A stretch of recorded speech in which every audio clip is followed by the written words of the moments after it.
the partners who are attending this event towards doing more on that. The general elections are approaching. The celebration of democracy once in every 5 years is going to see an unprecedented impact, reach, and also public interest. So I look forward to working with everyone towards creating new formats for the coverage of the general election and working with all of you in the future, and absolutely look forward to attending hopefully the next edition of this very, very important summit in the South. All the best, Shankar, and see you also.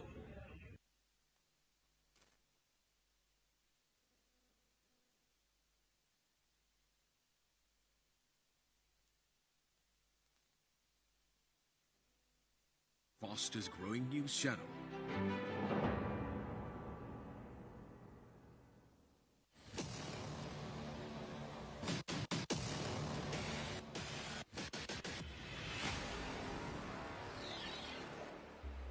This is Reporter News Network.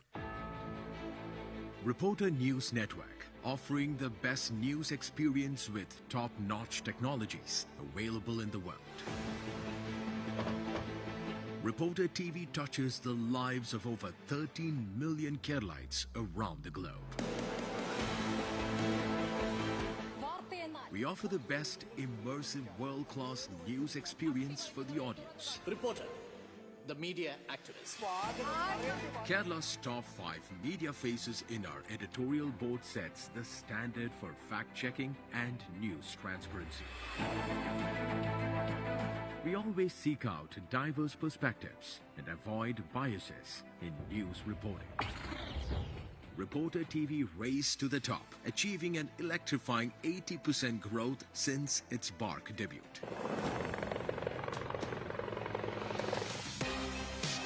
Pioneering the future of news reporting, we stand as Asia's biggest AR, VR, XR news studio for crafting virtual news realms that captivate, inform, and revolutionize storytelling.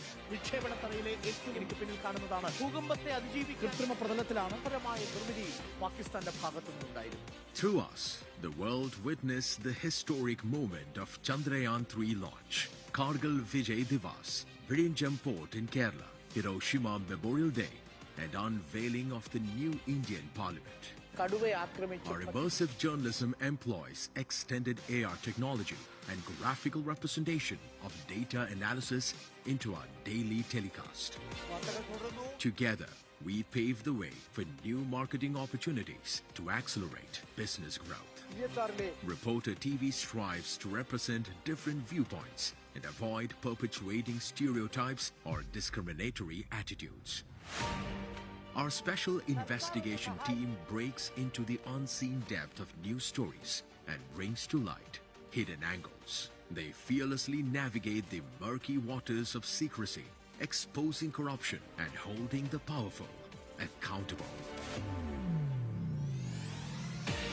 Believing journalism is an integral part of the process of social change, we bring coverage to important humanitarian issues. With 100% connectivity. Every reader is an explorer of information, knowledge, creativity, innovation, and art. We at The Hindu have always made sure that the journey of the explorer is an extraordinary experience. So we heard what you want and we are delivering it. Introducing a smarter and cleaner news reading experience with an enhanced visual design upgrade and reader-friendly features. Our authentic and credible journalism remains intact. Now, our redesign matches it. With hard-hitting headlines, bold typefaces, and bigger pictures. The Hindu is now designed to be cleaner, sharper, and bolder. So get ready to sit back, sip your coffee, and open our redesigned newspaper. It's not just a newspaper anymore. It's an experience.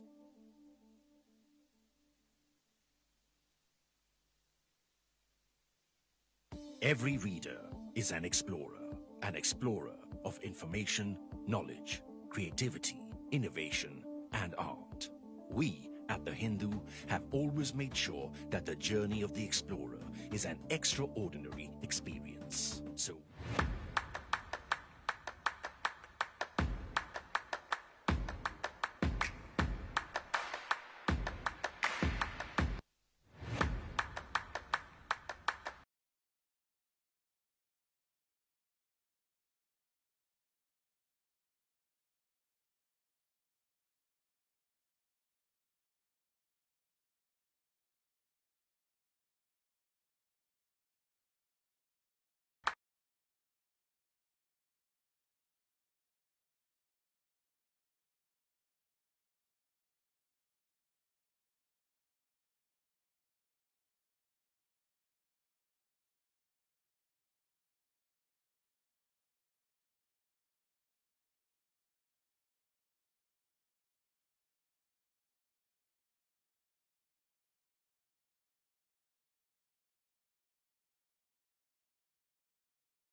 First, please tell about media content summit happening today.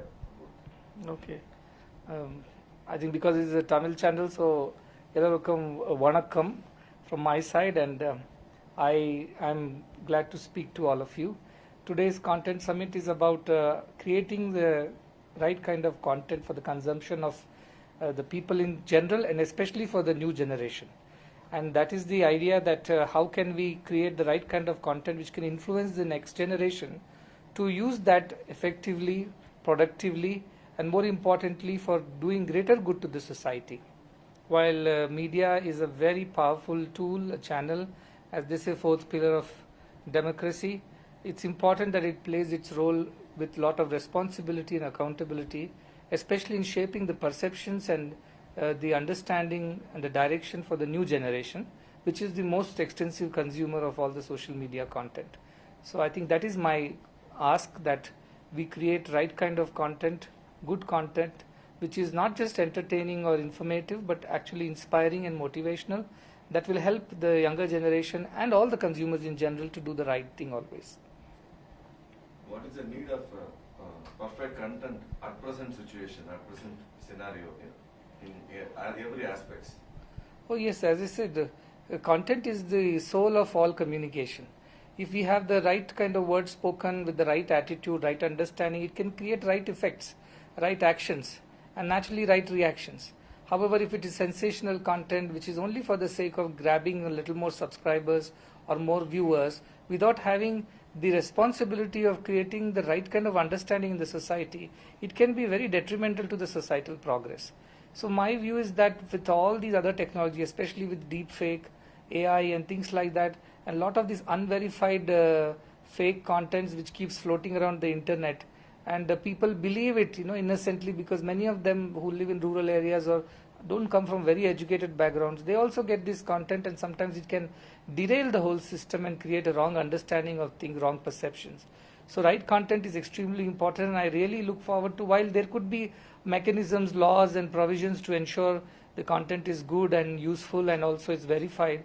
However, the accountability lies with every content creator, whether it's a company or whether it's an individual or an influencer. Everybody must be very accountable for whatever they put out in the media, social media, because that is going to have an effect or influence somebody somewhere, which can change the course of their lives. So it could be motivational, inspirational, or it could be just entertainment or even cheap. It depends on us, and therefore the responsibility now is very high with our content creators. How 2024 will be for our India? Oh, I think we are progressing very well, and 2024 is going to be a landmark year for India, both in terms of the leadership as well as from the point of view of economic progress. I think the whole world is looking towards India for its leadership, and also it is looking towards India for giving the right kind of value system to the entire world. The recent G20 summit, which talked about Vasudhaiva Kutumbakam, one world, one family, is our mission motto as well, and that's how we work in 33 plus countries, thinking everybody is our family. Like in Tamil they say, Yadum Urai Yavrum Kelir.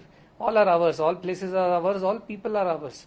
That is the kind of leadership that India is going to provide on the greater front, but also economically India is progressing very fast with a large working age population, young population, which is being skilled and which is being given more opportunities, a lot of entrepreneurship in India.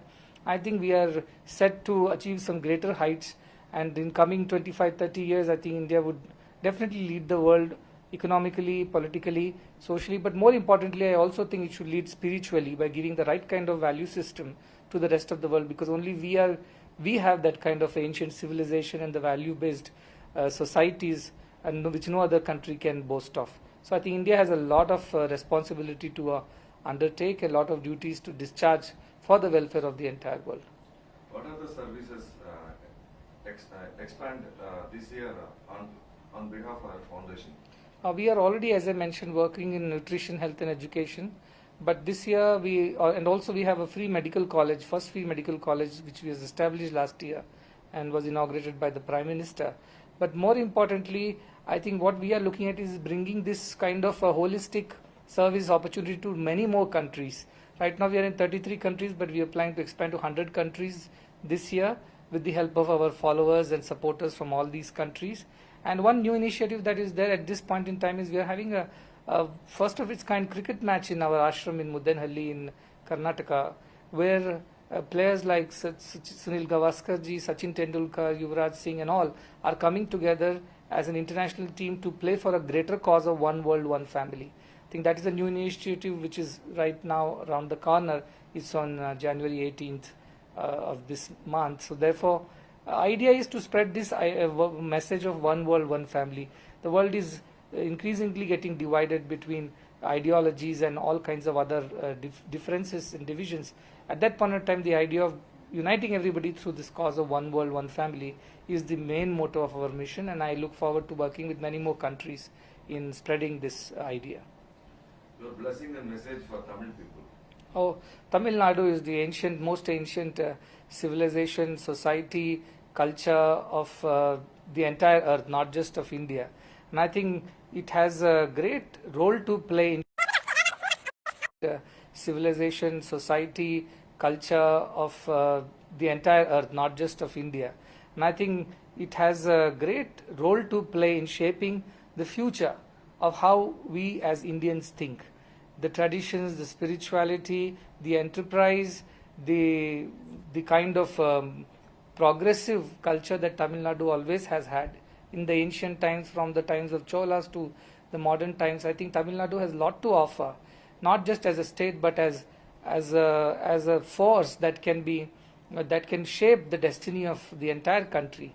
And we are very inspired by several of these great saints as well as leaders from Tamil Nadu. And Bharadiyar is one of my favorite poet and leader from Tamil Nadu, and I always remember his great poem Olipadaita Kandinai. Wow, wow, wow. The call to ask everyone to join hands, work together for the progress and development of everyone. So that is the idea I think Tamil Nadu brings, and I really hope that we work together with a lot of people in Tamil Nadu. Also, we have some projects. We have a school for tribal girls in Dindigal. We have a school for boys in Kodaikanal, and in the month of February we are doing Bhumi Puja for another boys campus in the area of Tenkasi for largely the rural children. So that is our vision also for Tamil Nadu, that we want to expand there. Thank you, sir. Okay. Yeah, ready? Okay. Hi everyone, I'm Shailja Saraswati. I am the Chief Content Officer at Omnicom Media Group. I'm super excited to be part of the South Content Summit curated by Dear Shankar from Fourth Dimension. It's really interesting to see how the content space landscape is evolving multi-dimensionally. Every 2 months there are new formats, innovative platforms coming up, and that's really what I'm here for, to share our experience at Omnicom about creating bespoke experiences, content activations for our clients, and also hear from the audience and the panelists. I'm also conducting a masterclass later in the day. Look forward to seeing you there. Thank you. One more? This okay? Thank you, ma'am. Good morning, everybody. I'm very happy. It's a great opportunity to be part of this summit. I'm very, very happy. I am Sunil Sharma, MD Managing Director, Sharma Transports. We are having a lot of buses. In fact, we inaugurated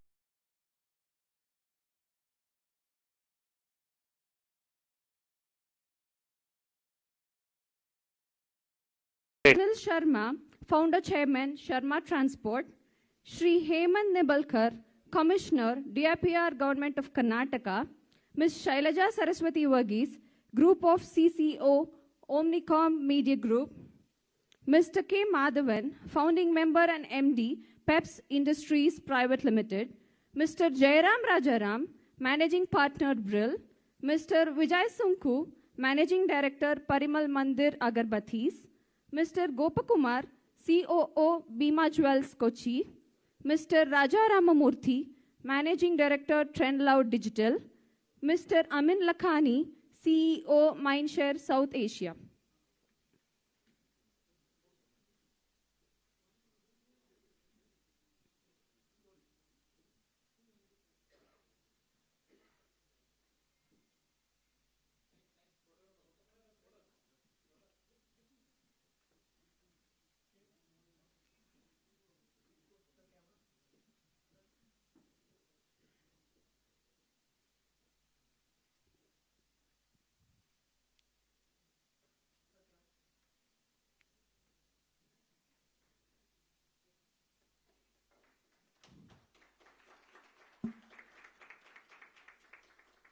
On stage for felicitation. To felicitate our honorable guest, let me please invite Mr. Harsh Bandari, CEO of Republic India, Mr. Shankar, CEO of Fourth Dimension Media Solutions, Mr. Bharat, COO of Fourth Dimension Media Solutions.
Sadhguru Madhusudan Sai to speak few words.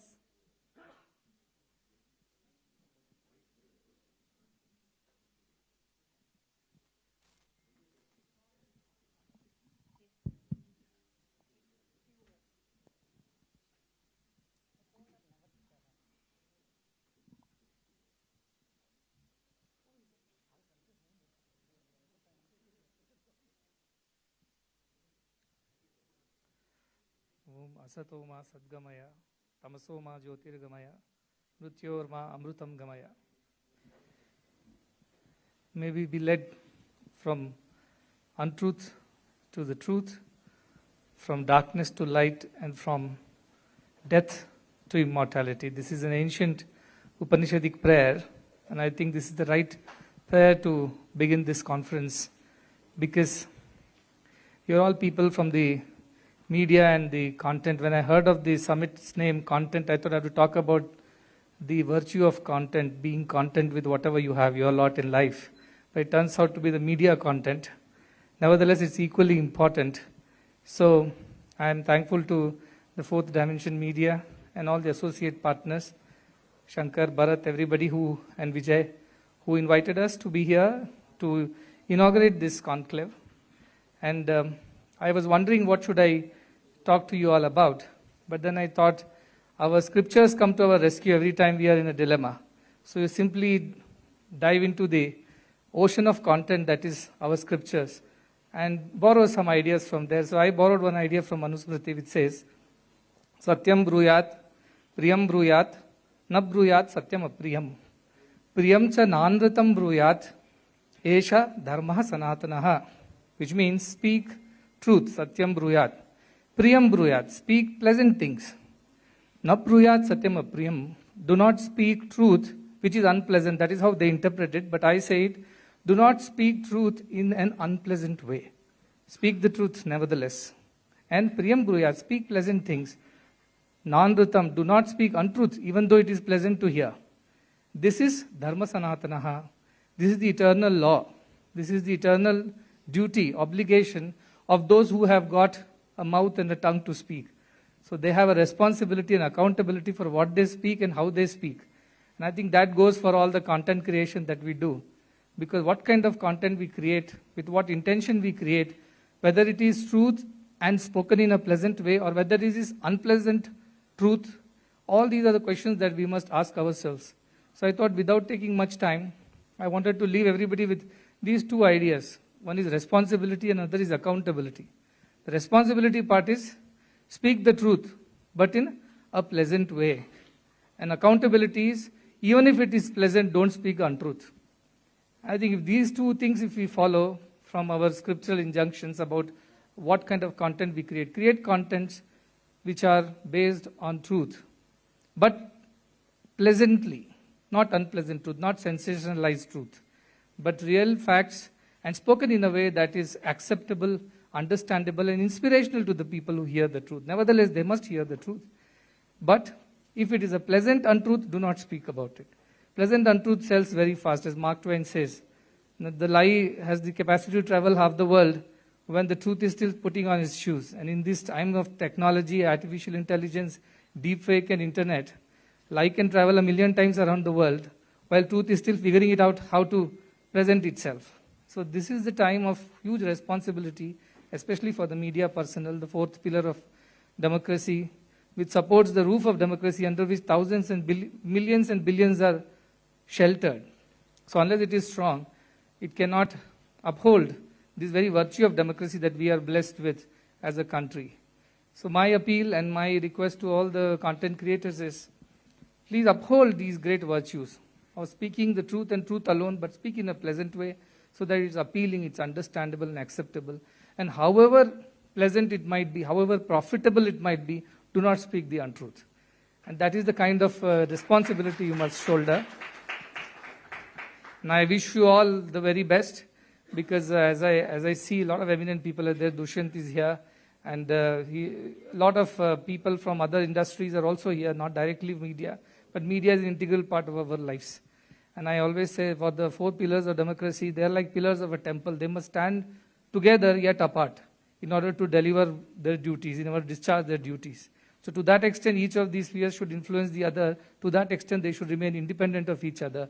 Like pillars of a temple that stand together yet stand apart is what Khalil Gibran says.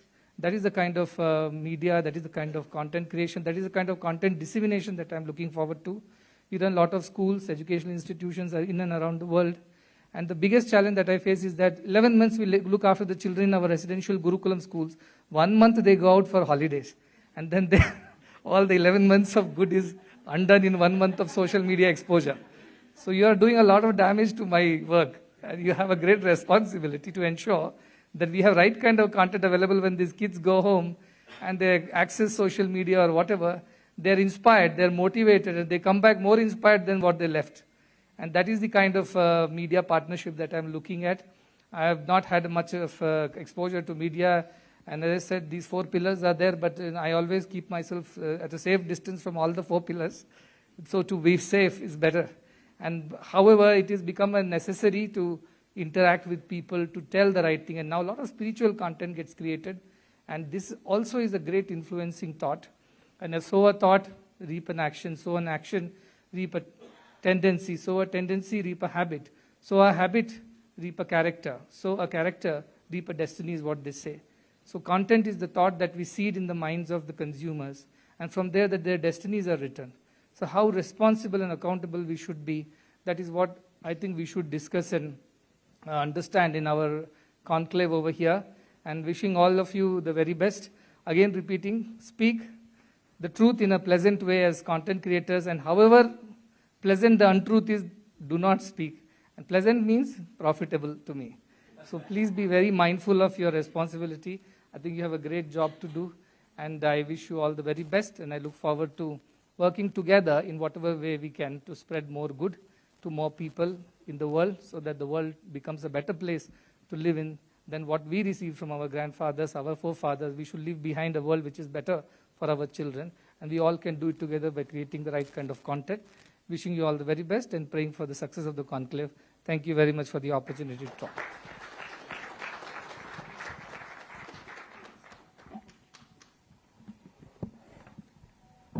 Thank you, sir, for your kind words about responsibility and accountability for the content creators. May I request Mr. Dushyant Sridhar to speak few words.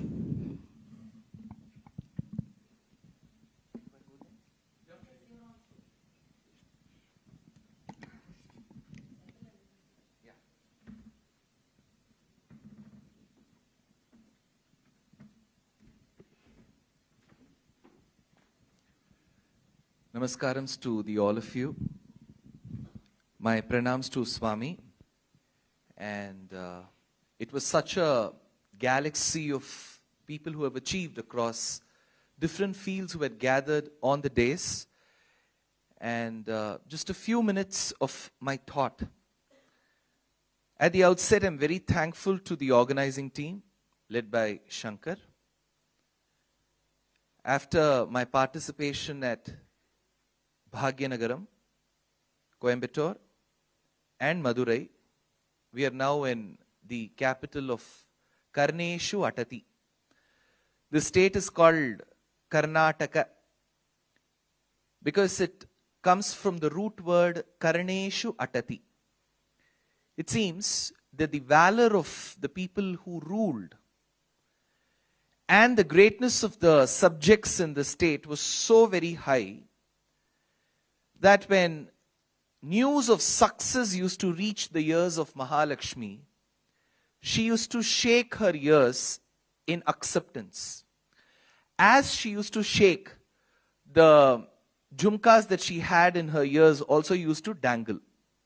Since the news of the state brings happiness to the ears of Mahalakshmi, Karneshu Atati, this state is called Karnata.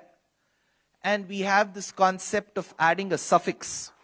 So, Kanya becomes Kanyaka, Bala becomes Balaka. So, Karnata became Karnataka.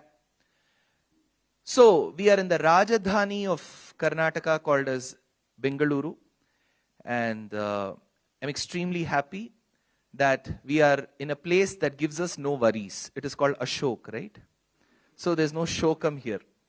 That said, the name of the summit reads South India Content Summit.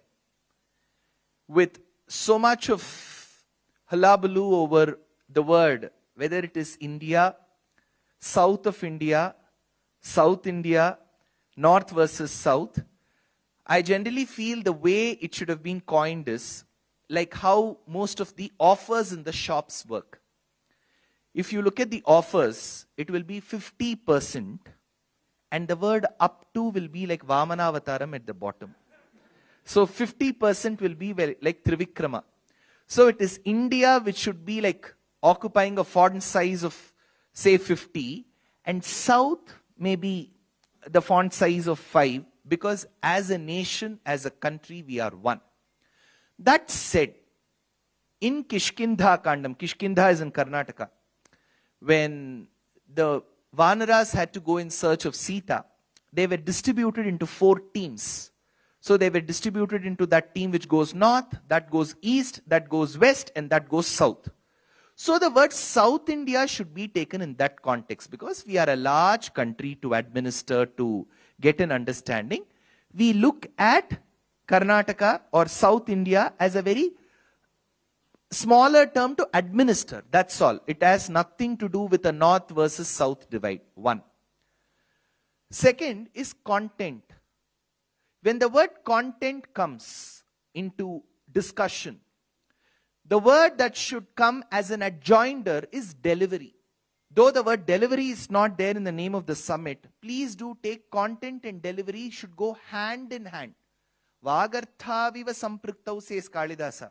Both the word and the meaning that is associated with the word have to go together. Content and delivery are equally important. Swami did mention about the Vachanam from Smriti that talks about how truth should be spoken, what kind of truth should be spoken. We should always remember that we come from a land where our scriptures have always been unfiltered. If Valmiki had thought that he should not be telling whether Rama killed Vali with that arrow, he could have just cut that portion. He could have cut the portion of Agni Pariksha. Who would have asked him? But he wanted to present content as is. So we should be very, very mindful about how content should be presented and how it should be delivered. In fact, my acharyas used to state, 49% is content, 51% is delivery. The way you deliver matters a lot. And finally, the word summit. We have discussed South India, we have discussed content, and finally comes summit. I'm sure a lot of the experienced luminaries here would have participated in plenty of such conclaves and summits. It does become one juncture to exchange contacts and make connections. At the same time, each of us who participate should have at least one takeaway from the summit. And that if good, should be implemented at the earliest. Else, there is a saying in Tamil, Kachadanal ayapayan yenkol. If you participate in a session, there should be a takeaway, and that takeaway should be implemented. Else, that doesn't serve the purpose. So I'm sure this content, this summit, Content Summit, South India Content Summit, which is happening in this Rajdhani of Karnataka, will be extremely blessed with such luminaries, and through the day you will have interesting sessions. And I pray to the lotus feet of Paramatma that he make it such a big success, and there should be such positive outcomes now that we are looking at an election year where there will be content and miscontent also. We should aim at only the positive things, so that I'm sure Bharata Desham will rise back to the best of its heights, like how we have seen in the Vedic and in the post-Vedic times. Dhanyosmi, namaskar.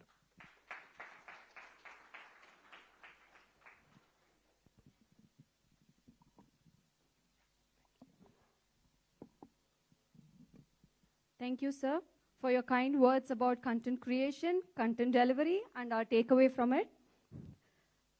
Now may I request Mr. Shri Hemant Nibalkar, Commissioner DIPR, Government of Karnataka, for a few words.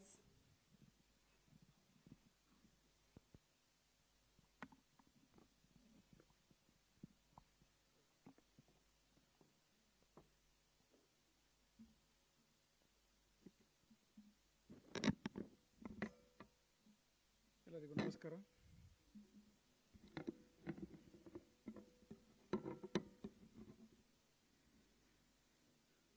ಗುರುಪದೇಶ ಆದ ನಂತರ ಈಗ ಮಾತಾಡೋದು ನನಗೆ ಕಷ್ಟ ಆಗಿದೆ. ಎಲ್ಲ ಹೇಳೋದು ಹೇಳಿಬಿಟ್ಟಿದ್ದಾರೆ. Already what has to be told has been told by two gurus. So now it is very difficult for me to talk and comment about what to say. But as I head this state for information and public relations, I have some responsibility and to share my thoughts on content and content creation as well as content delivery. Thank you, Shankar. Thank you, Vijay, for giving this opportunity that as a representative of the government, I am sharing my thoughts on content and impact of content and the way it is spread, whether it is true or whether it is. I'll just give one example. I am a cop. Basically, I am a cop. Incidentally, I am in information and public relation office. Whenever an offense happens, the news is big. A small kid murdered. An old age woman raped. This becomes a headline. This is the content. Whenever conviction happens for 20 years or lifer, the news is this small. The content is this small. Because the content has lost its relevance. 10 years back, that murder has happened, that particular rape has happened, and today, because last 6 months I am looking after this particular department which deals with news. And how the news is created, how the news is generated, how the news is spread, I am trying to study when the relevance is gone. So what I feel most important about content is relevance, whether it is relevant and how you are telling it. We are literally not bothered, like most of the content, I look after digital media also. Karnataka is coming up with digital media policy now for all content creators. The draft, it is in draft pipeline, and we are coming up with a robust digital media policy so that digital content creators get their due. At present it is not, but we are in that process. One thing I have understood, that internet has no eraser. Once the button of enter is pressed, the information is sitting somewhere. And it is going to rebound when you are saying something else or contrary, and somebody is presenting that information which you have spoken, written, expressed, shown It will come after 5 years that, boss, you were saying something like this, and now you are saying something like this. These contradictions. So internet has no eraser. Books, old books, disseminate, thoughts continue, but internet, it keeps it as it is. So my request to content creators through this podium is, when you are creating content, the conflict is between popularity and authenticity. If you are authentic, your popularity will grow slowly.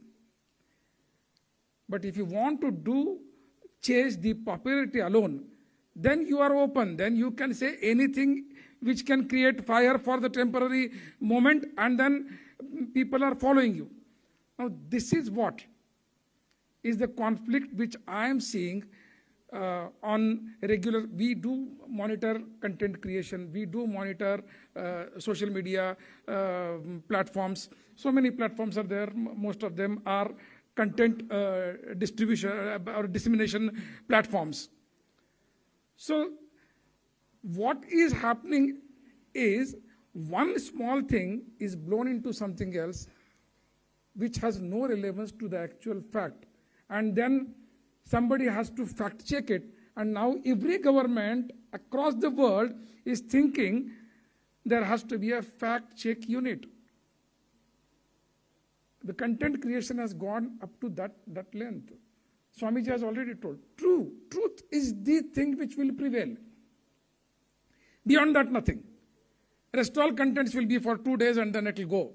You may increase with some followers, but that's it. But those followers, after watching you, after watching your brand, after watching your reality, they are going to leave you. So when you are creating a brand, and when you are trying to create that brand recall within your image, or within your whatever you are calling as your digital aura, please understand, the only aura which continues is the truth, what Swamiji has said. Now, presenting the truth, delivery, I'll come to delivery, there are different ways. A truth can be presented in a factual way, like Maharishi Valmiki said, or a truth can be presented the way today's media presents it. There's a vast gap. We are not bothered about privacy, personal privacy, institutional privacy. We are not bothered about legal aspects of defamation, insult, hurt.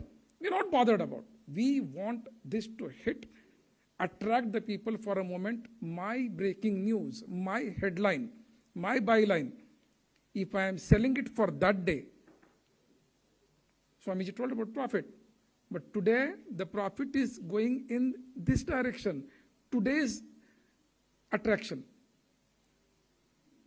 So with this August gathering, as a representative of government, I would like to say one thing, that please ensure that your truthfulness, you are near to truth. Poetic license, journalistic license, I am not saying. Opinionated write-ups and presentations, I am not coming in that realm. That is your realm. Content creators, poetic license. We don't want to come into that, but earnestly, because it is uncontrollable. Print media, digital media, electronic media, there are controls, there are registrations. But digital media, there is no registration, there is no censor, there is no control. So only control which remains is self-control. And we are not at all bothered about it. With these words, the clash between popularity and authenticity, we have to balance that conflict. It is not conflict itself. If you are truthful, today or tomorrow you are going to be popular. It's not thesis or antithesis. It is just you have to come up. You have to come up. Every matter can be told. What is the best upadesha, they say in Bharat Muni's Kavya Shastra? Bharat Muni says literature. This is literature. New age literature is content. Reels is a new age literature.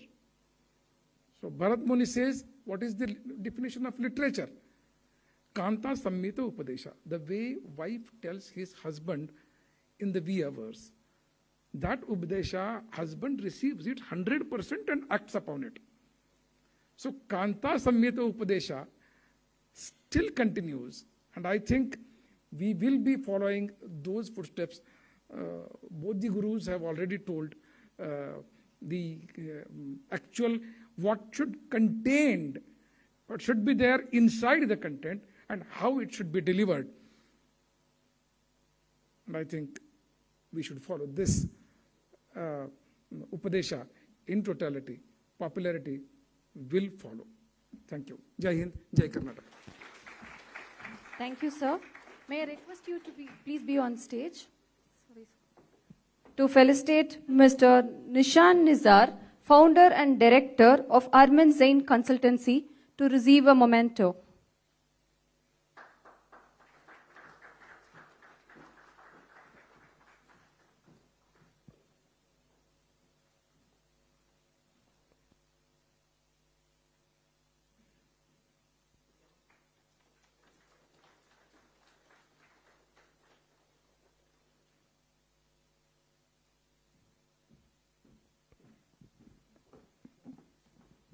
Thank you, sir, for your kind words on how responsible should digital media be while posting a content. Thank you.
Every reader is an explorer of information, knowledge, creativity, innovation, and art.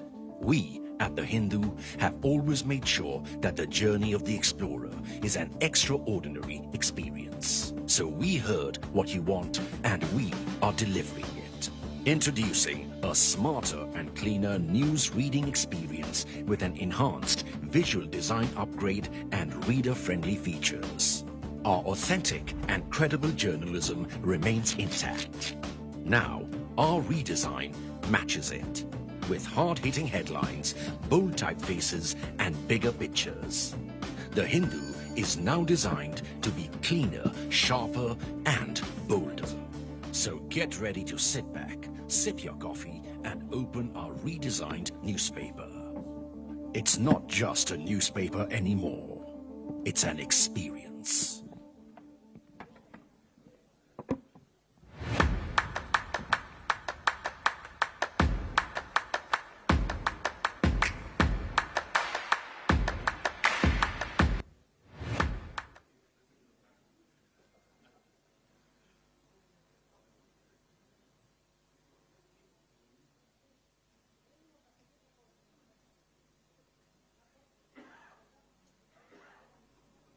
Every reader is an explorer of information, knowledge, creativity, innovation, and art. We at The Hindu have always made sure that the journey of the explorer is an extraordinary experience. So we heard what you want and we are delivering it. Introducing a smarter and cleaner news reading experience with an enhanced visual design upgrade and reader-friendly features. Our authentic and credible journalism remains intact. Now, our redesign matches it. With hard-hitting headlines, bold typefaces, and bigger pictures. The Hindu is now designed to be cleaner, sharper, and bolder. So get ready to sit back, sip your coffee, and open our redesigned newspaper. It's an experience. South India Content Summit attained its glory today due to its patronage of our sponsors.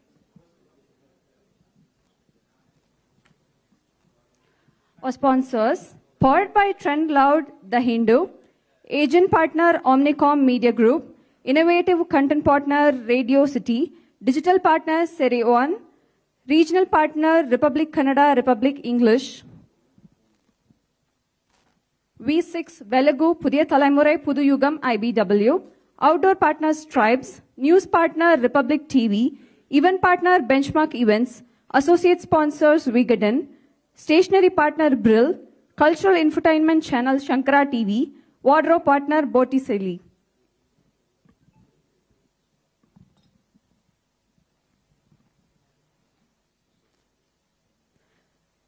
Let us start our event with leadership session 1.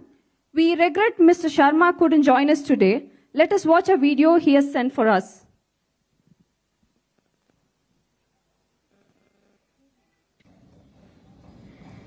Hello everyone and a warm welcome to all of you and a very, very happy new year. Firstly, my apologies for not being able to attend the summit due to a personal medical emergency. The South India Content Summit is being launched at a critical juncture. It's a great platform for sharing ideas around leadership, understanding various nuances of what's happening on the content ecosystem. I'm sure all of you are going to benefit out of this.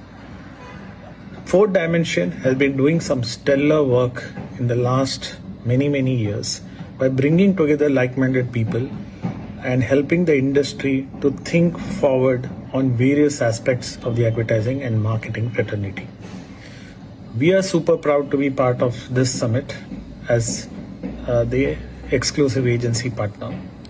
I want to thank Shankar and his team who are doing a stellar job to continue doing this kind of platforms which unites all of us professionals, entrepreneurs, leaders across industry, critical stakeholders to come forward and share their knowledge with all of us. I would like to thank all of you for attending this session, and I'm sure you're going to have a wonderful day, and please make the best use of all the sessions. They're really wonderful. It's my bad luck that I'm not being able to there, but please make full use of the sessions and have a great day and a wonderful year once again. Thank you. Mr. Karthik Sharma will be replaced by Mr. Shankar, CEO of Fourth Dimension Media Solutions, as moderator. I request Mr. Gopakumar, COO Bima Jewels Kochi, Mr. Vijay Sunku, Managing Director Parimal Mandir Agarbathis, Mr. Chitti Babu, Chief Innovation Officer Star Health, Mr. K. Madhavan, Founding Member and MD, Peps Industries Private Limited, Mr. Rishikesh Damli, MD and CEO of Atrum Pharmaceuticals, as panelists on stage, please.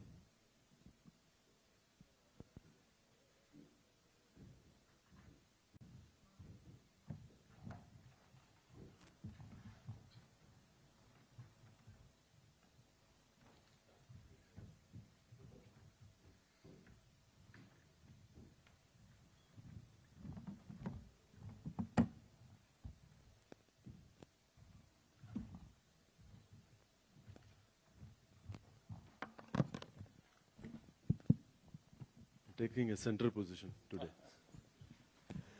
Okay, for guys who are expecting Karthik Sharma here, big disappointment. I don't know if I'll be able to do justice to what Karthik will do. I'll try my level best to keep up to his expectations. I'm not getting into too much of intro. So because this is the first session and I don't want people getting bored because you're all visionaries and industry captains. I'll actually straight dive into, thank you, Bangalore, ladies and gentlemen. The people we have here are experts from different fields. We have Mr. Madhavan, who's the king of mattress. And we have a jeweler. And then we have innovation king, you know.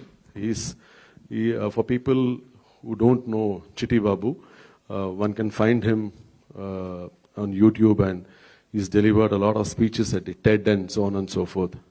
And I have the incense king, you know, Vijay Sunku, whose company, I guess, is one of the third largest, or probably one of the top 5 companies in the world.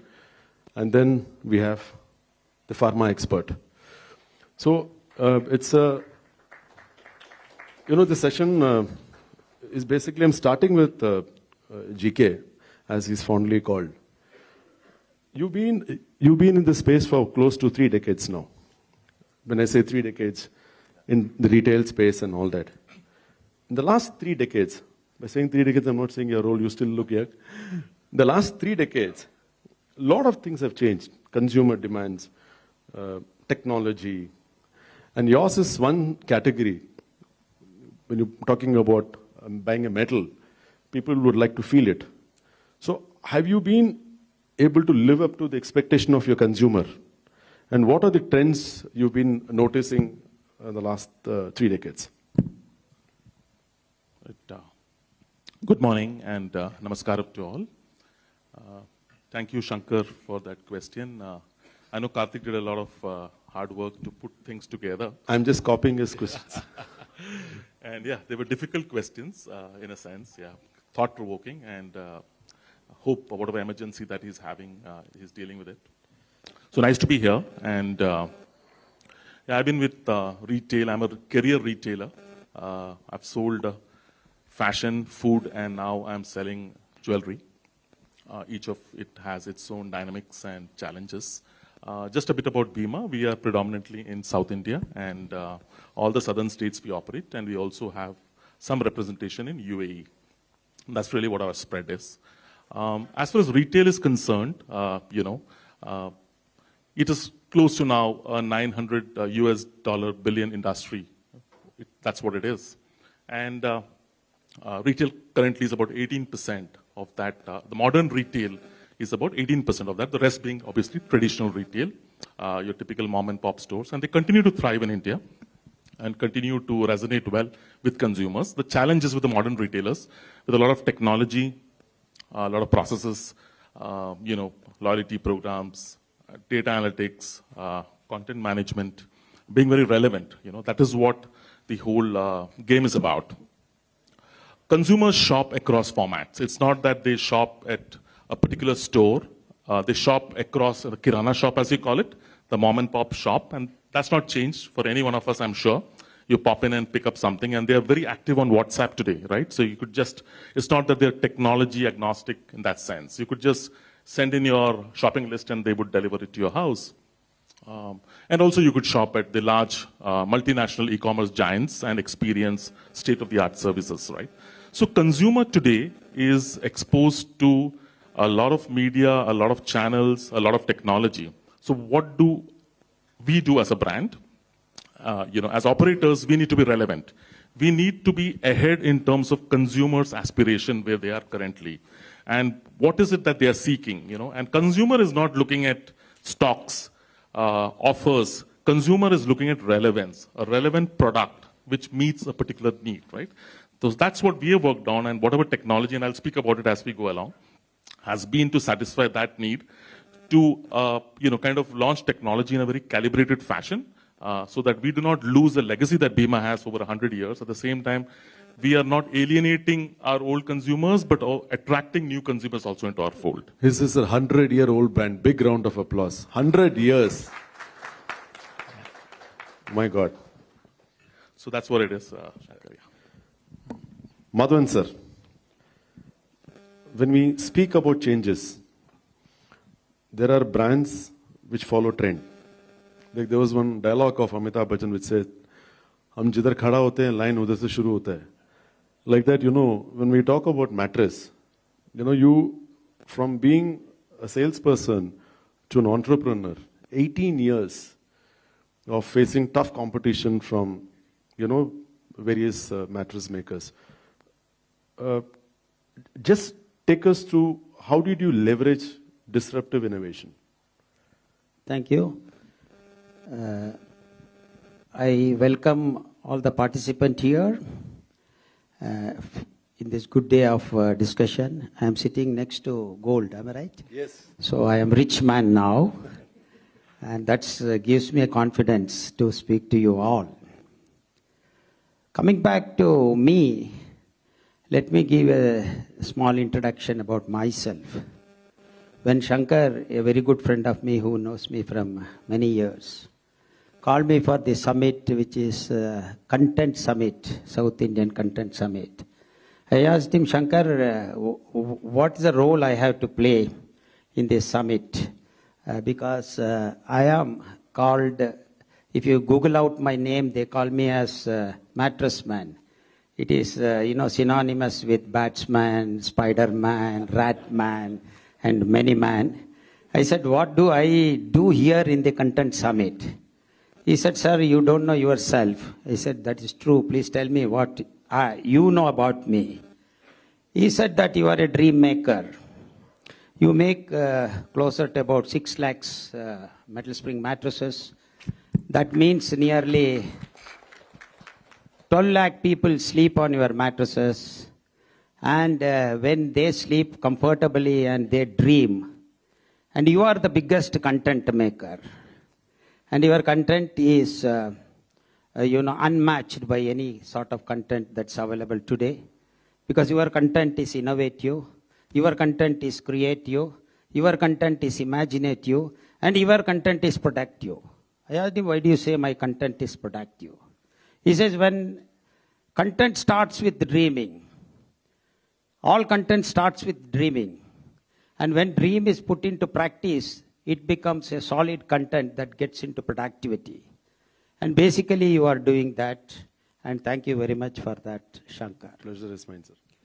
Now he was talking to me about how I survived myself. Am I right? Amid of huge competition around me, my business. To me, Shankar, competition is everywhere. As soon as you start your day, right from kitchen it starts. Your spouse is a competitor for you. And if you could manage her, you should be able to manage the rest of the competition across you. I am speaking to you all from my practical experience. There is no theory behind what I speak. It's all what I had and I felt and I did is what I'm going to speak to you. That means competition, according to me, is a mindset. Once your mindset says there is competition, then everywhere there is competition. In fact, to be frank with you, when I go to my office, I head the marketing also, incidentally. Being in the marketing field from ages, I head the marketing invariably. Though I have president marketing, vice president marketing, many a time I get myself involved in the marketing. I always tell them that don't start your day with thinking about the competitors. Moment you think about competitor, rest of the day you will do nothing. So to me, if you ask me, name a few competitors closer to you or challenging you in your business, take it from me, I don't remember them right now to name like that. That means competition is mindset.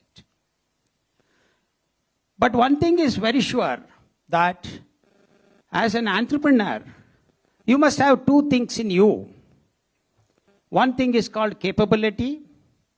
Another thing is called competency. If you have these two things, then rest of your life is very free. If I go back to my, enterprising days, I was working for an organization for closer to 30 years. And having worked with them for 30 years, at the age of 55, someone came to me and said, Mr. Madhavan, since you are in this industry and you know much about this industry, I have an offer to give you. I told them, what sort of offer you can give me? At 55, if you give me a new job, I will not jump and come. He said, sir, it is not any job-related opportunity. It's a business-related opportunity. I asked them, what is that business-related opportunity you are talking about? They said that in Coimbatore, which is around 300 kilometers from Bangalore, they were three partners, we have set up a small manufacturing unit, manufacturing metal spring mattresses. The day we set up was our unfortunate day, because this country has only seen coir mattresses, this country has seen only foam mattresses, they haven't seen any metal spring mattresses. We set up in 1995. While we are talking to you, it is 2005 or 6. In fact, they were talking to me and my partners. And when I am talking to you, our turnover was only 1 crore rupees per year. And we were not able to push this product at all for various reasons. Now we want to dispose this business. Why don't you take it up? I said, Yaar, you are a good friend of me. I am comfortably working with somebody and getting that monthly salary. Do you want me to give this burden and see that the rest of my life I repent for that? He said, no, sir, you can do it. Your people can do it. That was the day when one of my partner by name Manjunath, a very enterprising person, found that there is scope in this business, and we agreed and we bought that company. Believe it or not, we bought that company for such a low price. You will wonder. The reason is we felt that price is justifiable because the land in Coimbatore, which was near to Lee Meridian, even if we don't do any business there, we can sell that land. That was our confidence level. And when we bought this land, and when we wanted to enter into the business, we did one great thing. What we did was, we disrupted the industry. Mattress industry, otherwise known for coir and foam, we have disrupted the industry by making the metal spring mattresses most familiar mattresses in the country. Hitherto nobody were knowing about metal spring mattresses. I don't know how many of you are sleeping on what sort of mattresses. Come whatever it is, 77% of the world's population today sleeps only on metal spring mattresses. Remaining 23% sleeps on coir, cotton, foam, whatever you call it as. But in India, metal spring mattresses was rarely known. That could be the reason why this fellow was not successful. So we took over. We felt that we need not want to innovate anything. Only thing is, we must disrupt the innovation which is already there. There is a mattresses, there is a product, we should disrupt it. All that we did was create a brand out of these metal spring mattresses. Create awareness to the people that metal spring mattresses is more hygienic than any other mattresses because it is an inorganic product and which doesn't sag, which doesn't smells, which doesn't rots, and it will live lifelong. This communication we put in the mind of people by creating what is known as a brand. Now, in order to create a brand, I want a content. What should be the content? I was searching, how should I present myself to the people with a brand? One night, I came across a great idea while sleeping. That is, the company which is sold to us had a name called Peps. The name Peps have derived from those three partners, who were earlier managing the company. The first P stands for Pitambaran. Second P stands for Pushpakaran. Third P was standing for Srinivasan. That was PEPS. Then I got up and I called our creative agency and consultant and asked them to be present in the office. I said that I want to create a brand for this. This was the third year, I think, second or third year. I said I need to create a brand for my company. Can you suggest me what should be my brand? They said, sir, what are you asking? Having served 35 years in an organization making mattresses, being a greater part of that organization in building the brand out of the mattresses, why are you asking us? I said, yeah, you are our consultant, you know. I should give you some work for you. Suggest me what it is. This gives a hope for a lot of people. They still have chance to come and pitch. Is it? Yeah. Nice. So they will say we are better than what you have. They said, sir, it's very easy. Any name you give should have on. What? I said, what do you mean by on? They said, sleep on, sit on, stand on, rest on, eat on. I said, no, I don't want on. They said, then it should have a suffix, well. I said, please explain me. Sleep well, eat well, run well, dance well, everything is well. I said, I don't want both of that. Then they said, you are into problem. Second suggestion they give is, your brand should be in red color. I asked them, why do you say red color? They said, all leading brand, the leader of this mattress brand is red color. So that without much effort, you can connect your brand to them. By suffixing their, subname, you can connect very easily. I said, these two things I don't want to do. I wanted to have a name. People must ask what this name stands for. And I want to have a name which should be very, very simple and small. And I want to have a color which is nowhere connected with red. They said, then you suggest. I said, yesterday night I thought about it. I want to retain that name that company gave who sold to me that PEPS. They said, PEPS? You can, but then what will you tell people? Pitambaran, Pushpakaran, Srinivasan? I said, definitely not. Okay. I will talk perfect explanation to peaceful sleep. Oh, very good. Then I found they were putting that PEPS in capital letter. I told my creative agency, ensure that the brand is associated with sleep. They said, how do you make that name associated with sleep? I said, simple. Show this eyebrow at the bottom of it. And ensure that this capital letter PEPS is removed and all the letters are slanted towards one side. That means they are sleeping. Very good. And I told them, give blue color to it. They said, sir, blue, mein kya hota? It is not attractive. I said, don't worry about attractiveness, because 35% of successful brand in the world is with blue color. Red is only 22%. Yellow is 17%. If you go theoretically also, blue is this. Another thing I told them is, sir, blue indicates that it is endless. Blue represents, see, sky is blue. My brand is endless. Infinite, my brand. I may add from mattresses to many things over a period of time, which I have did it. Now I am into bed sheets, bed linens, bed covers, and all sort of things. I may even produce T-shirts tomorrow. I said that should be the brand. Super. Madhavan sir, I'm going to come back to you. Can we have a big round of applause? Words of wisdom coming from experience. Exactly. Yeah. It is not experience, your keenness. Correct.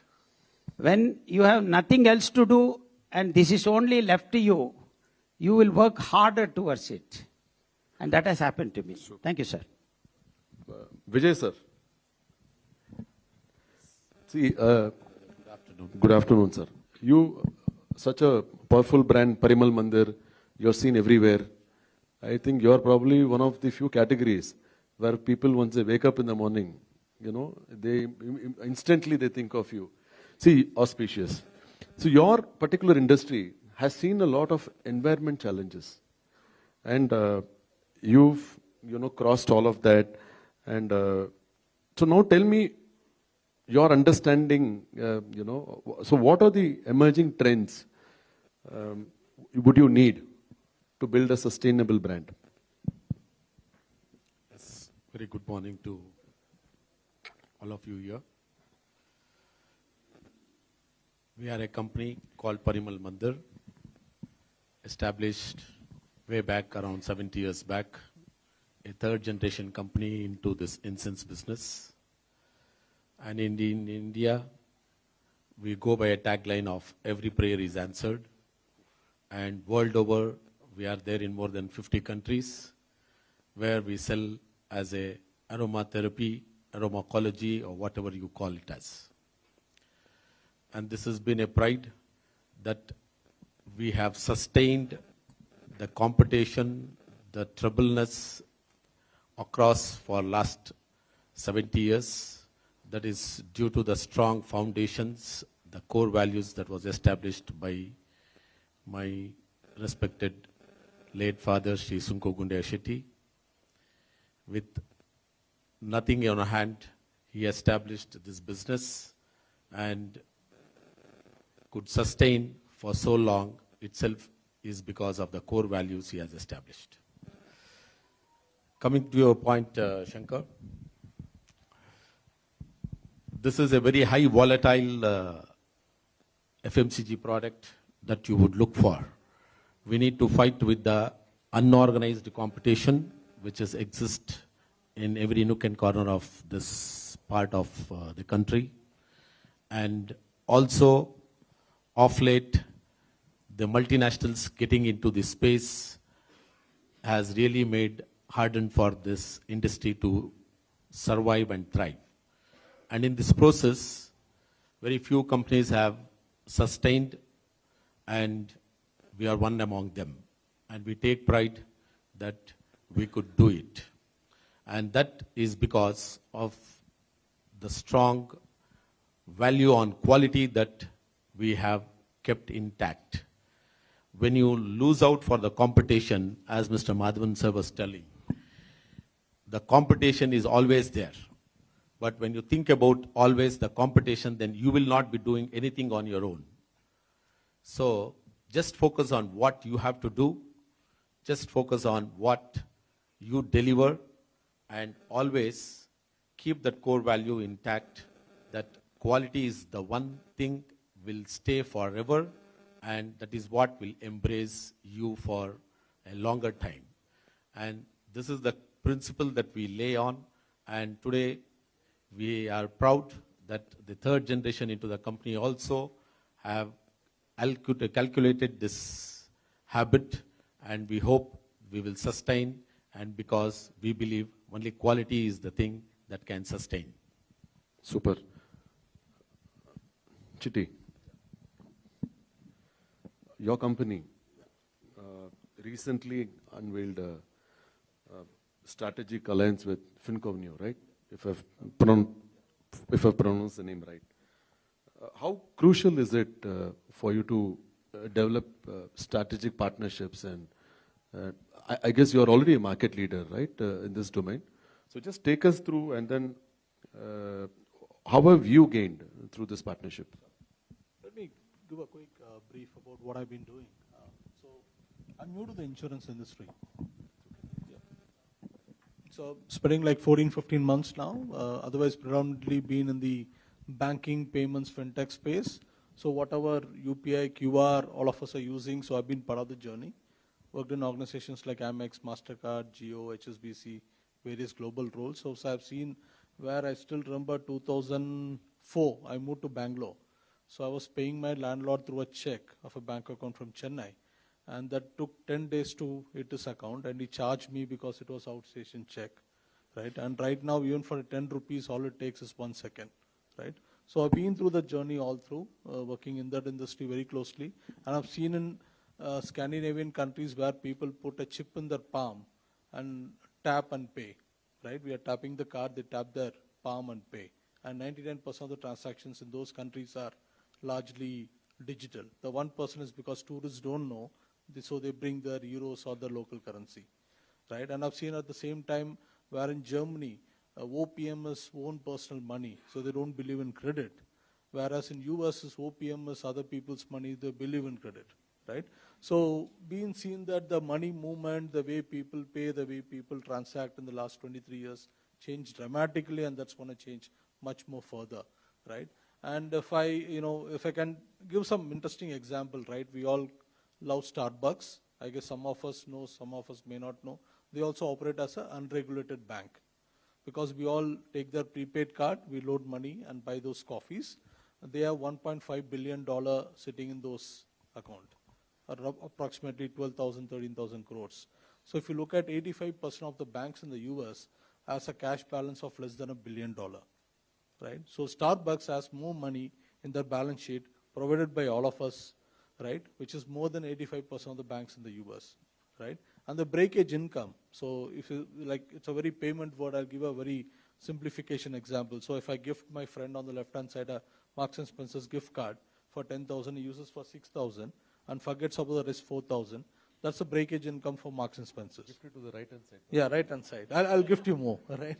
And so that's called breakage income. So the breakage income of Starbucks is roughly $150 million year after year after year. And we think they sell coffee, right? And McDonald's, we think they sell cheeseburgers and milkshake. If you look at their balance sheet, approximately $42 billion is a real estate asset. They are the 5th largest real estate asset holders in the world. And we think they sell cheeseburgers and milkshake, right? So the reason I'm mentioning is that, right, what we see from outside, and if you remove the gift wrap, what you see, in deep is much, much different. We think Amazon is an e-commerce company, but the largest logistics company. Any of us can set up an e-commerce company in Bangalore in less than 48 hours, right? At least the content digital part of it. But they ship 12 million shipments on a daily basis average. So that day in and day out is all about the logistics, right? So what we see from outside, what we see exactly is different. And if you look at AWS, the cloud service of Amazon, is as big as the Amazon e-commerce division itself, right? So fast forward, the reason I'm mentioning all this is that what we consume is what technically not offered, because data is the new oil. That's why Tesla's market cap is more than 16 automobile companies put together, right? So given this context, in the insurance industry, I find it really interesting because, for example, if you buy a mobile phone, you're gratified. You buy a watch, you're gratified. You buy a jewelry, you're gratified. Insurance, you don't. If you're buying life insurance, somebody else gratified because it happens after your death, right? In fact, jokingly, we say that if you have a lot of life insurance on you, some people will want you dead, right? So if you look at health insurance, so we are the largest player in the health insurance. We hold 45% market share, but the penetration is very low. So if you look at in health, the gratification happens when you're at the lowest point of your health, right? So you don't want to gratify it.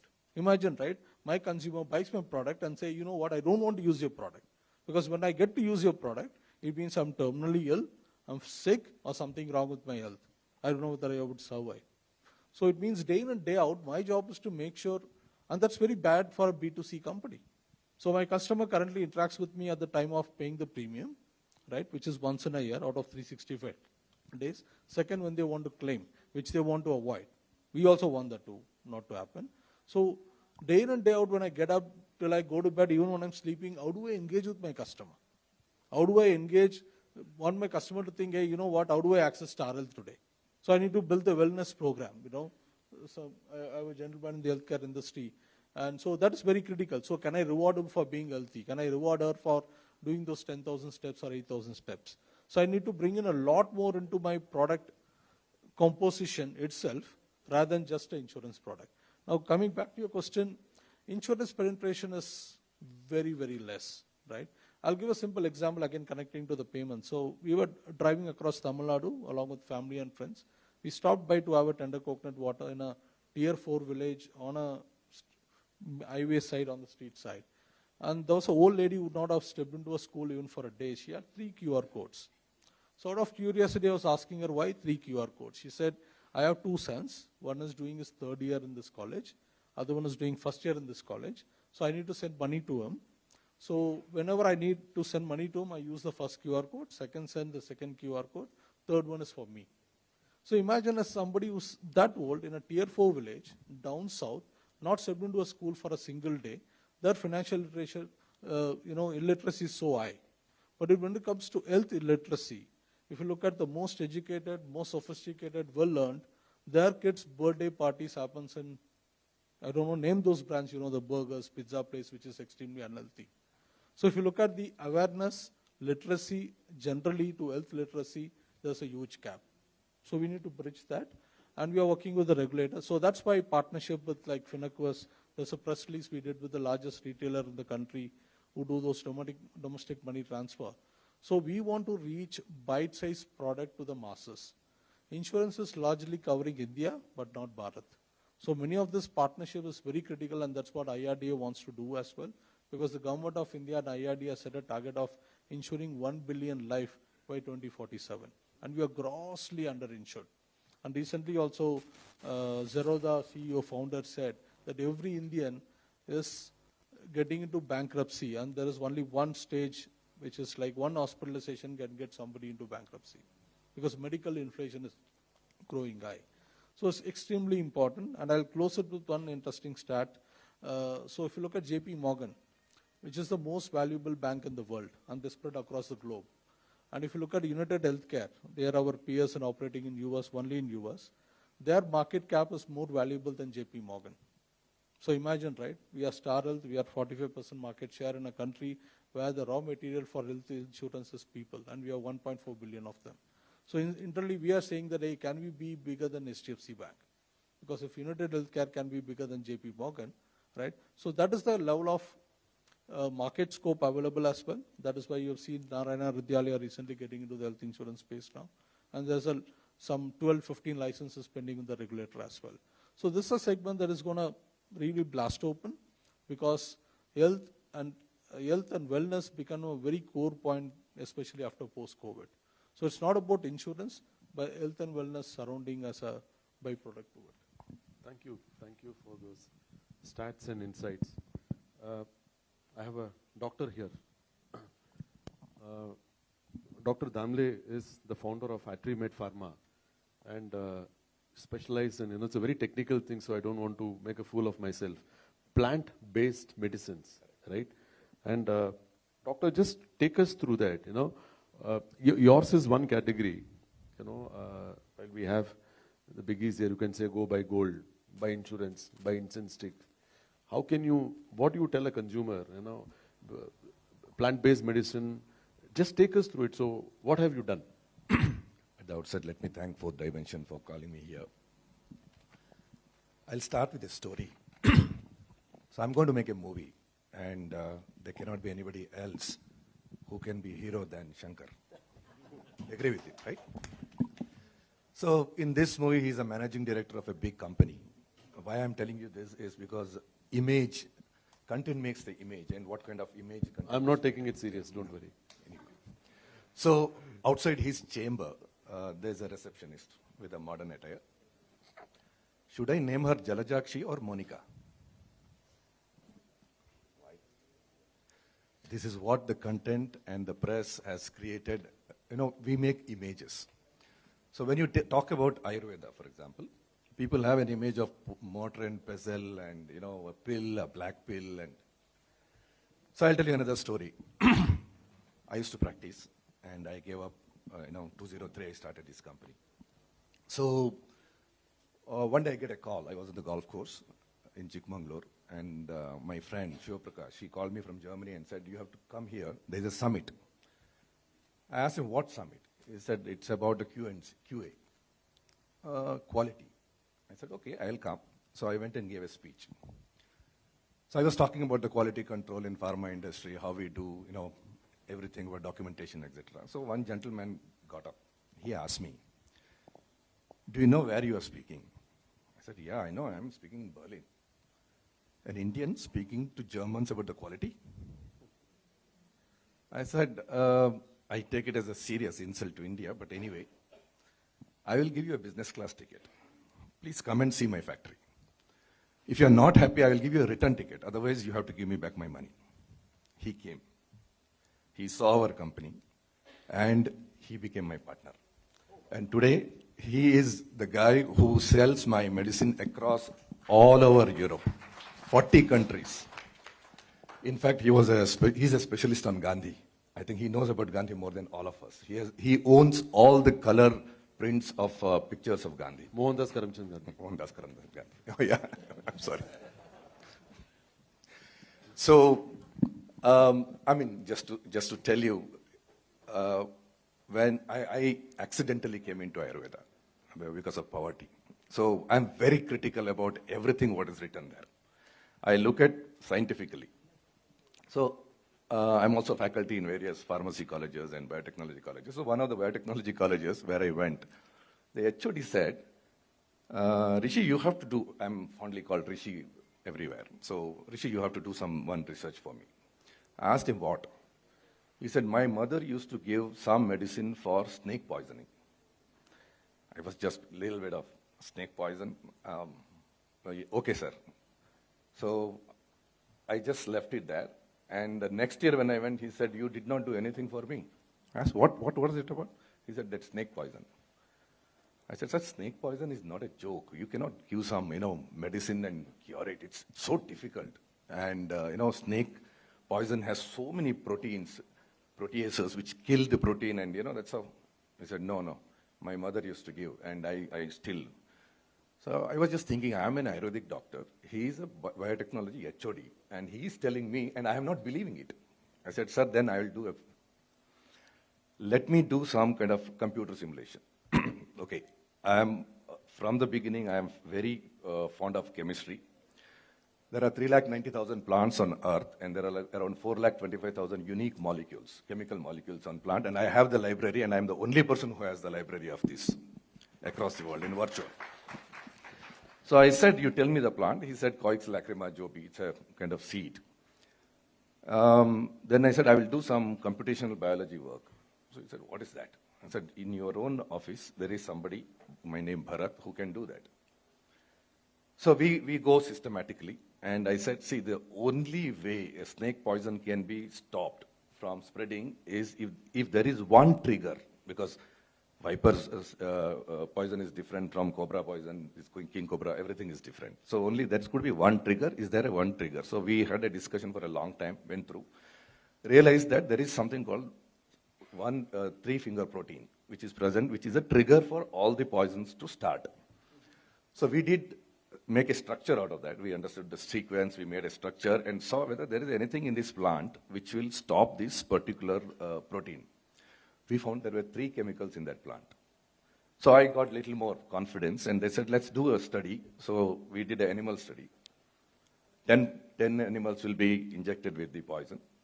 13 animals will be injected with poison. 10 will be given this particular plant. Another 10 will be given water, and another 10 will be left alone. The one which is left alone, they will die in a matter of 4 to 8 hours. The one which we gave water, again died in 4 to 8 hours. The other ones were dancing in the morning. So we had to kill them because that's all. So now I started getting, confidence that there is something. So lot of things what we have in Indian system of medicine or Ayurveda, we have to critically look at with a kind of, first thing you need to have confidence in that it's really going to work. Secondly, you need to put your heart out and do some research to find out. So Atromed is one of those such companies where we do critically, we have worked on, apart from that, we also do new molecular research. We have worked on vaccines. We have done some immunity kits for vaccine makers, etc. But, looking at this particular space totally differently from what others do is what is the success of Atromed, and that's what we do. Super. Okay, now, I don't know how much time I have. Now we're getting into a very interesting session since we have leaders here. We're going to be talking about risk-taking. And GK, so I've gone through your profile and I've seen you've done a lot of things in life. And see, you are currently the chief operating officer of one of the largest jewelry brands in the country today. So when you try and do something, there's a lot of resistance. So now, but there are certain things you need to definitely, you'll have to overcome that and do it. Just take us through it, you don't have to quote us the instance, So how do you basically, tackle resistance? But well, it is good. It's good for an organization. Quickly, I don't know how much time we have. We have, okay, 2-3 minutes. Sure, I'll be quick about it. When you work in a, like he said, Shankar said, it's a 100-year-old organization, right? And it's profitable. It's built a legacy over the years on trust and goodwill, and that's what it is. So when you bring in, so-called modern retailers into the system, what happens is, I've worked with Unilever and I've worked with a couple of other big brands, So you try to bring in a lot of processes. You try and bring in a lot of technology. You try and bring in so-called new age practices. That's an easy thing to do in that sense. It's very templated kind of an approach.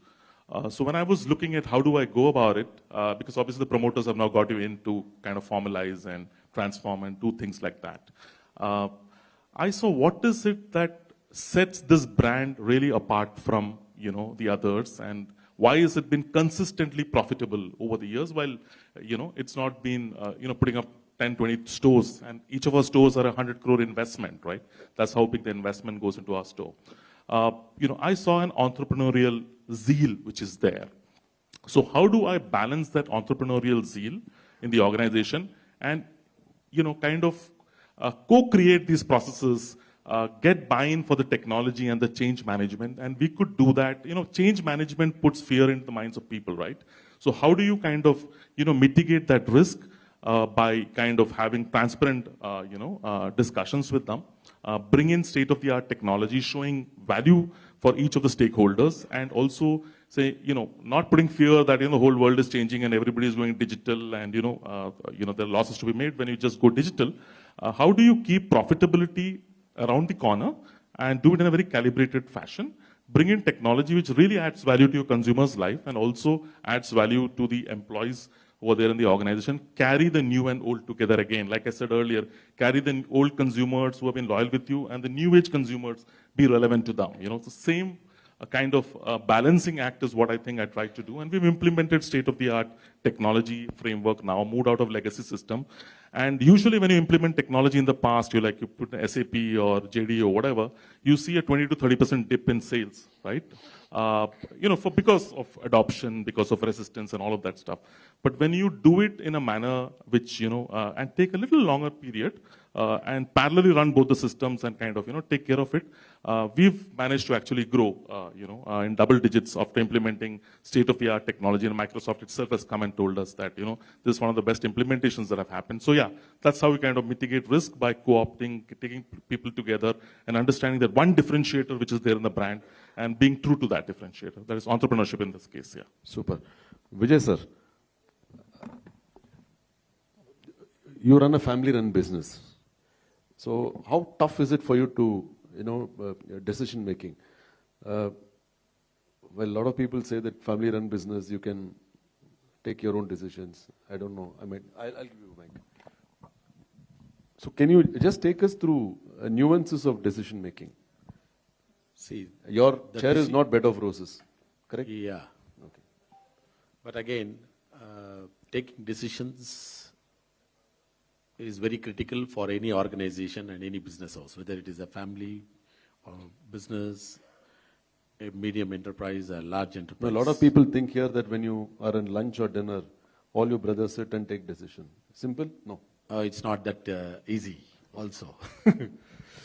The thing is, risk in a small enterprises is very much easy to handle. In a way, the entire departments and responsibilities are given to an individual to manage and handle.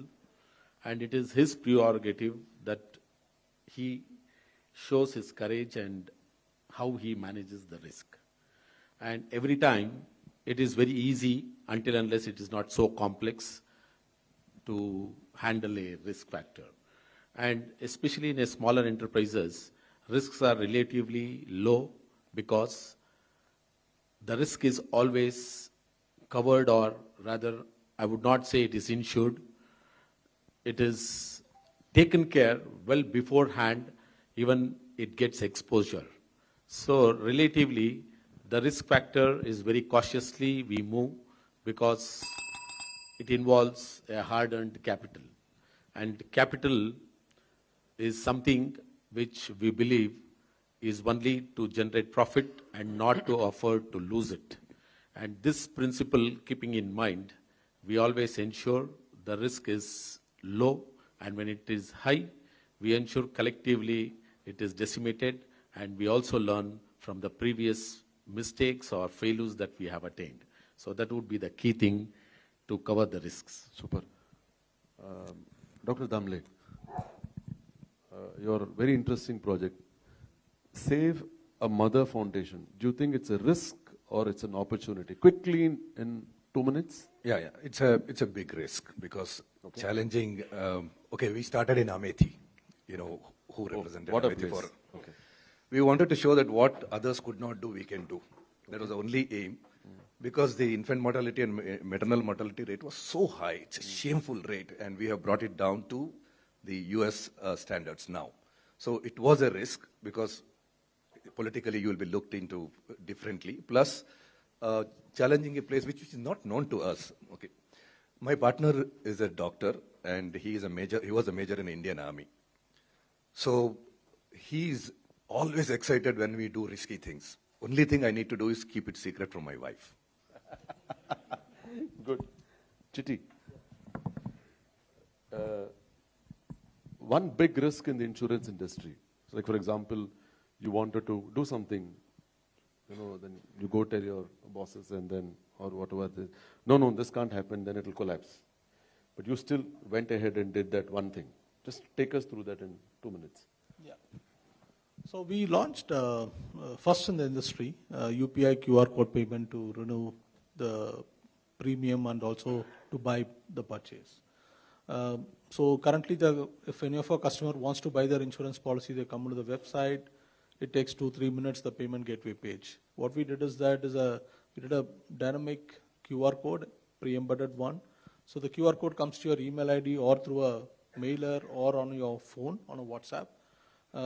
Your policy details, your name, the amount that you need to pay, it's all already pre-embedded. All you need to do is scan and pay the 6-digit, 4-digit code that you put on your UPI page or the QR code page. So it takes exactly 2-3 seconds to complete your purchase, right? But what happened, you need to go through the compliance because insurance is highly regulated compared to the industry that I've been there earlier. So you need to go through all the checks and balances because somebody can send a fake link and then take your money as well. So I need to look at all the expense sites, including the cyber and everything. I'll just take 10 seconds to say a few things. Not just insurance industry, I guess everything is due for disruption. It's already been because the music industry got disrupted by a company called Apple, which used to produce high-end laptops, right? The government launched UPI, toffee business took a hit, right?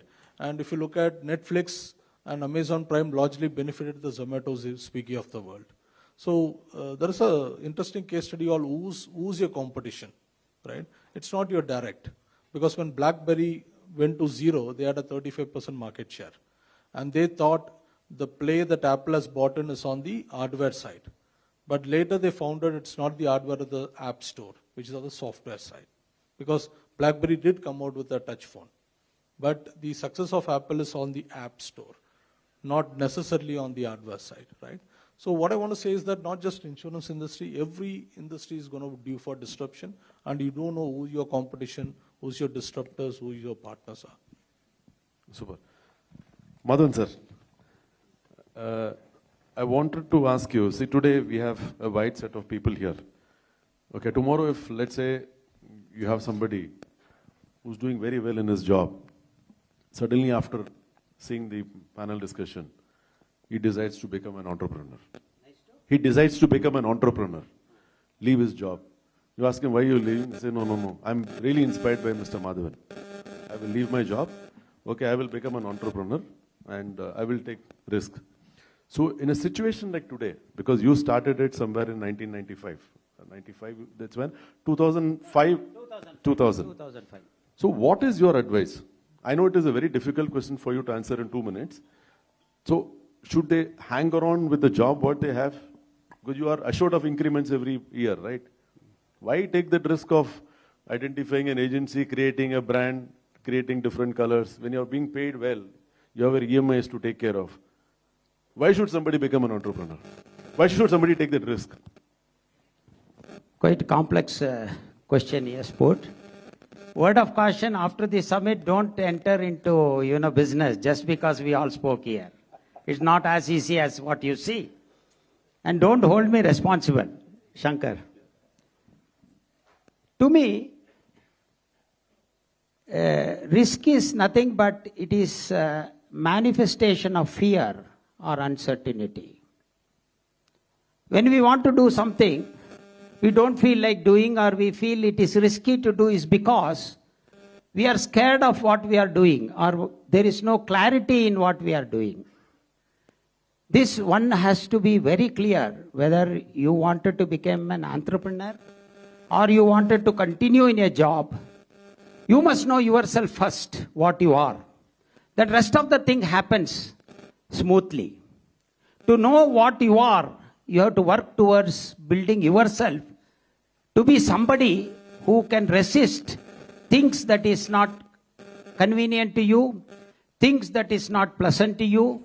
That means there needs to be a lot of preparation. For example,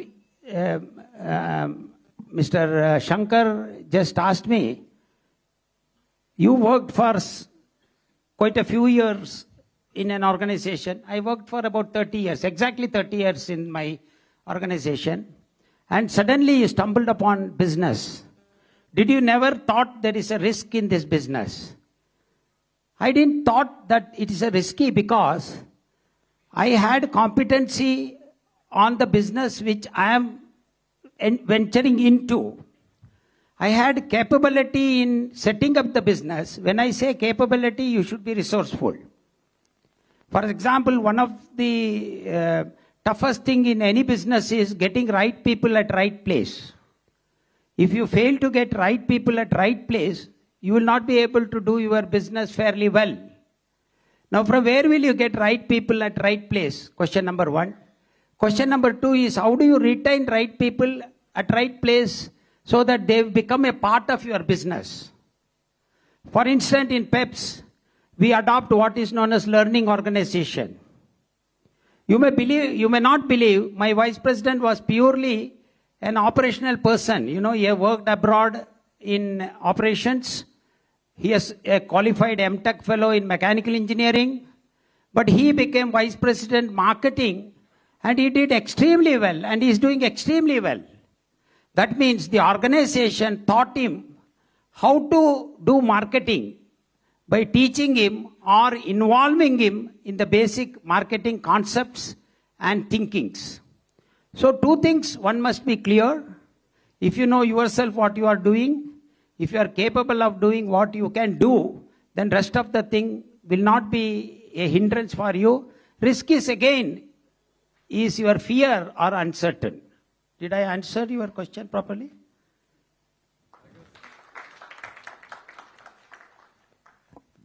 Thank you very much. And I think we're running out of time, so we can ask questions offline with the captains here. Thank you, Bangalore. And that's it. Thank you, sir. We request Ms. Shailaja Saraswati Varghese, Group CCO Omnicom Media Group, to felicitate Mr. Chitti Babu and Mr. Rishikesh Damli.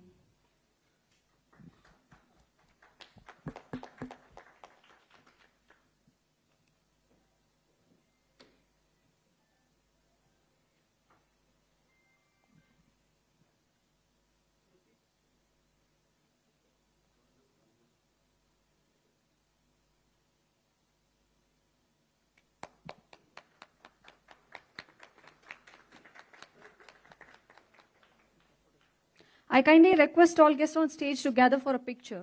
Ma'am, Shailaja ma'am, for a picture, please.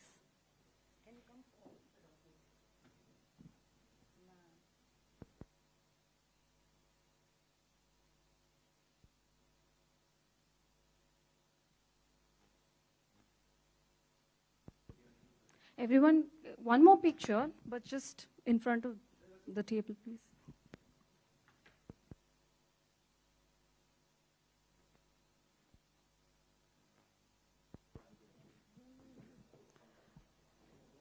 Thank you all for valuable insights and contribution to the discussion.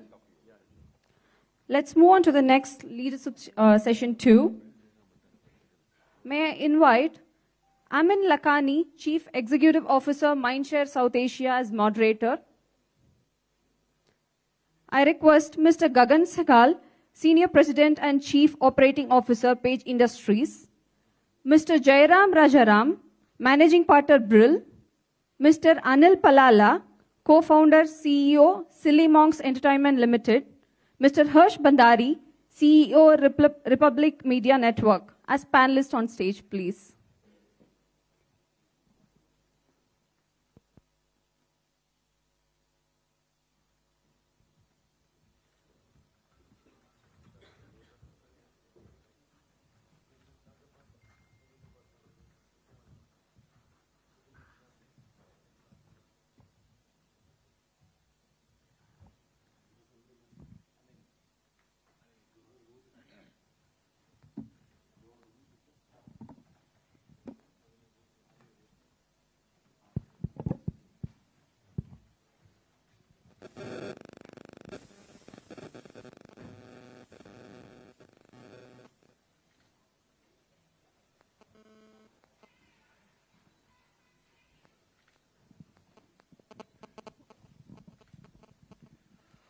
Good afternoon, everyone, and thank you, Shankar and team, for the opportunity. I am very glad to be part of the South India Content Summit. I just got confused between my designation, which is South Asia.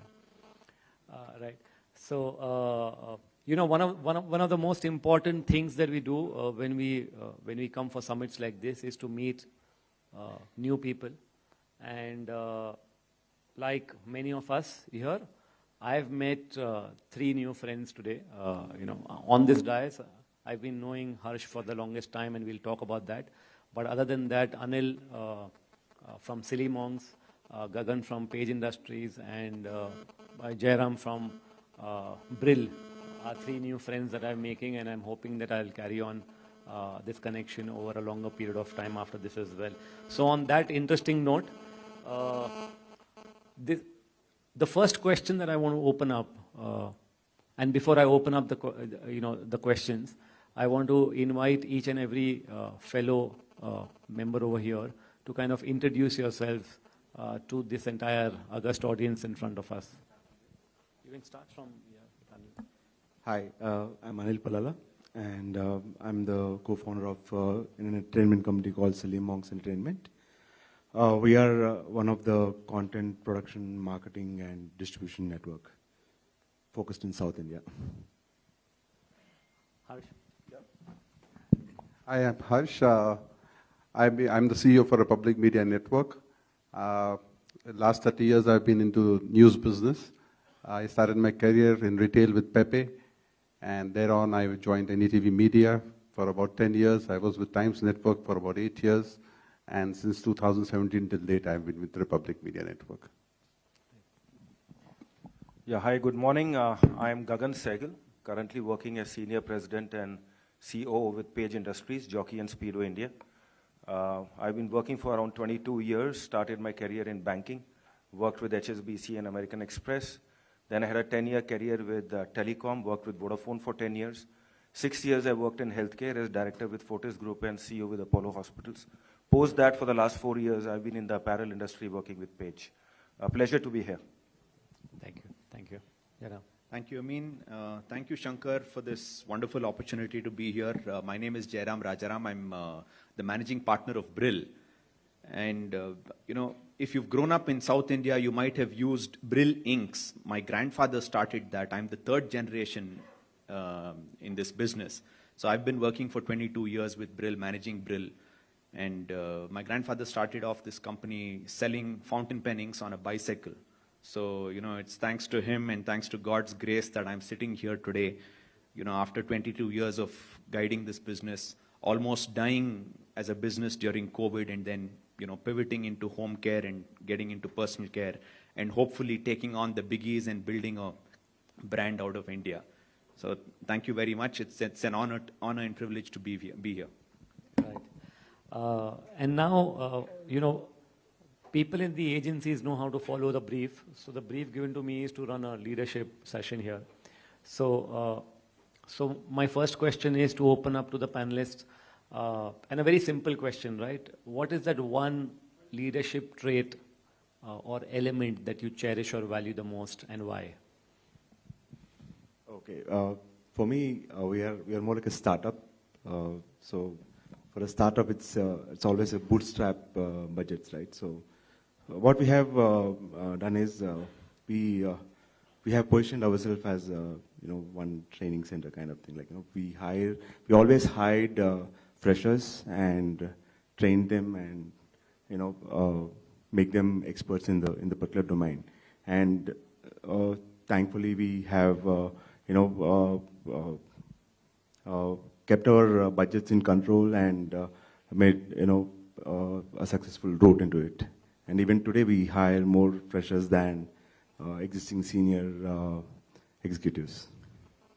So fresh talent and training them in-house is your mantra to success, if I were to kind of just summarize. Yeah, and that too, because of the content, we always look for new, fresh thoughts coming into the system.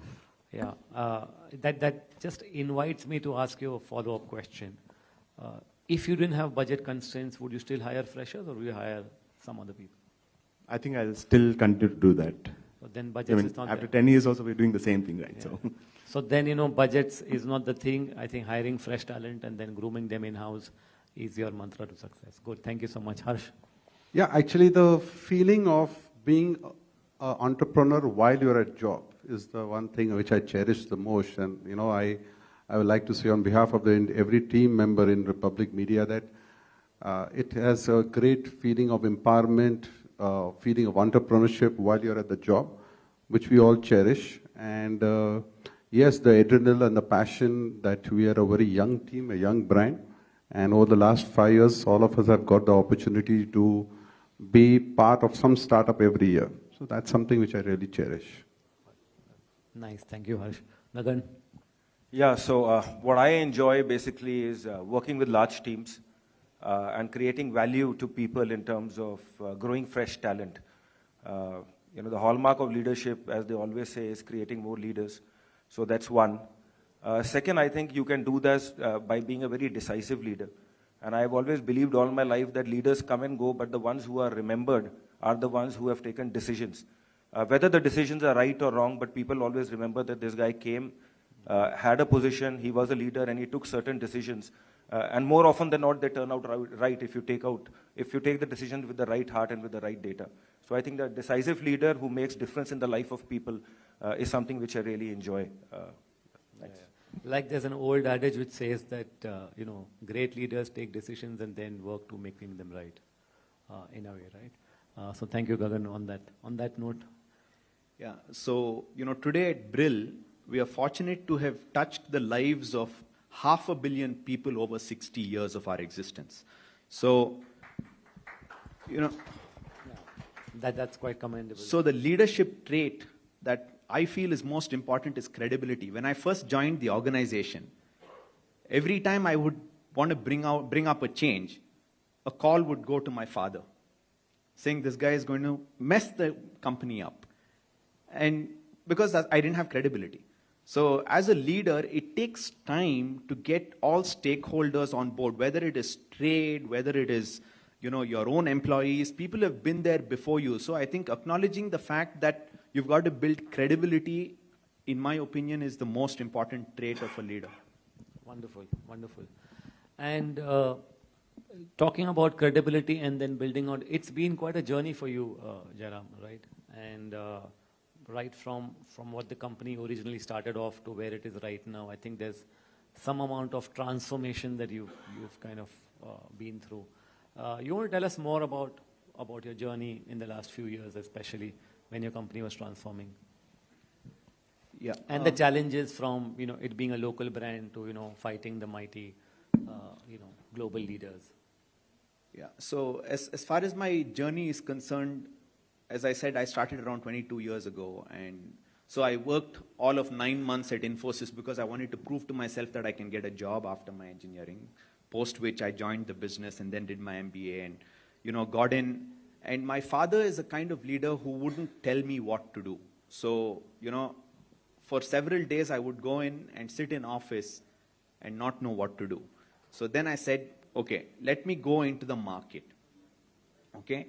So my first lesson started off visiting the retail and wholesale markets, which is a humbling kind of experience because, you've done your MBA, you feel you know everything, you've handled case studies, you've been the CEO of a Southwest airline, you've been the CEO of a Nike. You start believing that when you go into the markets, people are going to stand up and respect you. No. You get shot down. Your products are rubbished. It's a major bruise to the ego. So as far as building a brand is concerned, it takes a lot of iterations. So I've always wanted Brill to be an overall consumer products brand.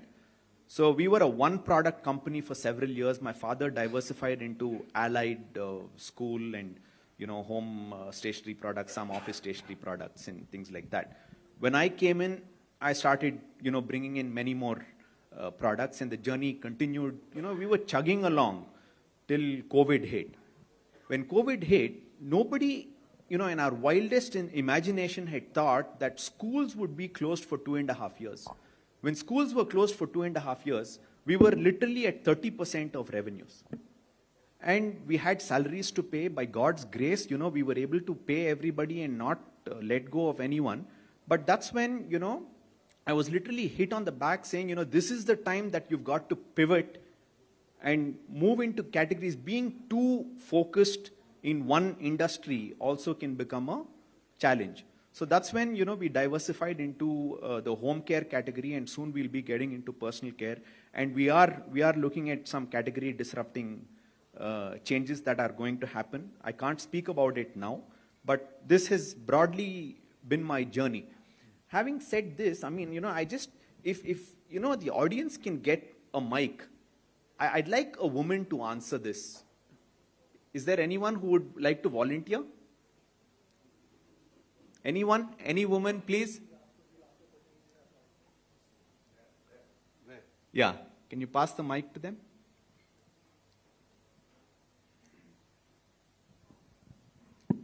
Thank you. Which brand of detergent do you use? Surf. Okay. Which brand of toilet cleaner do you use? Harpic. Okay. Which brand of shampoo do you use? Head and Shoulders or Unilever. Whatever. How? Great. So I'm very glad that I've got the answers that I wanted. Thank you very much. I didn't get your name. I'm Sujoti, and I'm the founder and CEO of My Style Communications. Thank you, Sujoti. Thank you so much. So what we've just heard is true with almost 75% of households in urban India and at least 60% of households in rural India. So what this means is we are sending rockets to space. Okay, we are landing on the south pole of the moon. But for our daily essential products, we are relying on companies that are predominantly owned by foreign companies. So 90% of the earnings, all the products that she mentioned were owned by Hindustan Unilever, Procter & Gamble, and Reckitt Benckiser. Okay? So Hindustan Unilever owns 62% of the, Unilever owns 62% of Hindustan Unilever, and they pay out 90% as dividends, which means 54% of all the earnings and value addition that is happening in India is leaving the country. Okay, so I think as marketers, we have failed somewhere in building powerful brands. Why is a Brill ink remembered? A Brill ink is remembered because of the emotional connection between the consumer and the brand due to shared experiences. You playing with a fountain pen ink in school, probably splashing your friends and things like that. So how do you actually extend that emotion to a new category is the challenge that we are facing. I think we can count on our hand, literally fingers, the Indian brands which have really done well. Harsh Mariwala took on HUL and decimated Nihar. How was that possible? Why is it that Nihar, with all the the ad budget that HUL had, couldn't actually take on Marico? It's because of the emotional connect that the Parachute brand had built over generations. So I think we don't extend brands, we extend emotions. Thank you. That was a very, very interesting perspective and something that the CPG category can take back home. Coming to you, Gagan, you mentioned in your first response about, on the talent side of things, right?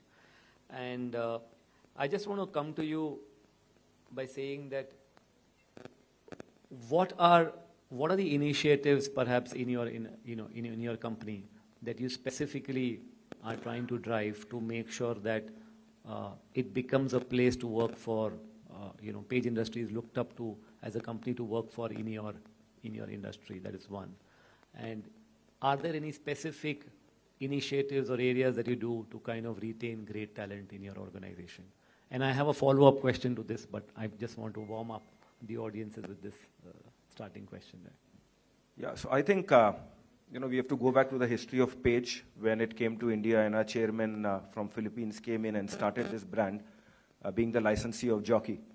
And at that point of time, when you would look at Innerwear, it was a product that used to be hidden inside the shelves when you go to outlet. And you would buy it in a hush-hush manner, in a poly pack.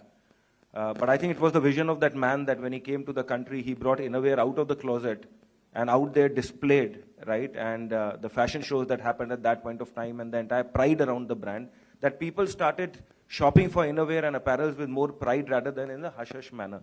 Now that was the thought process which that man came with. Now initially was it easy? It was not. I think in the first 5 years we were only laying the foundation, and I think Jockey India at that point of time did a piddly revenue of maybe just 50 crores in the first 5 years. But that was a time when the foundation was being laid. And after that, there was no looking back, because every year we doubled and today we have crossed 5,000 crores of revenue.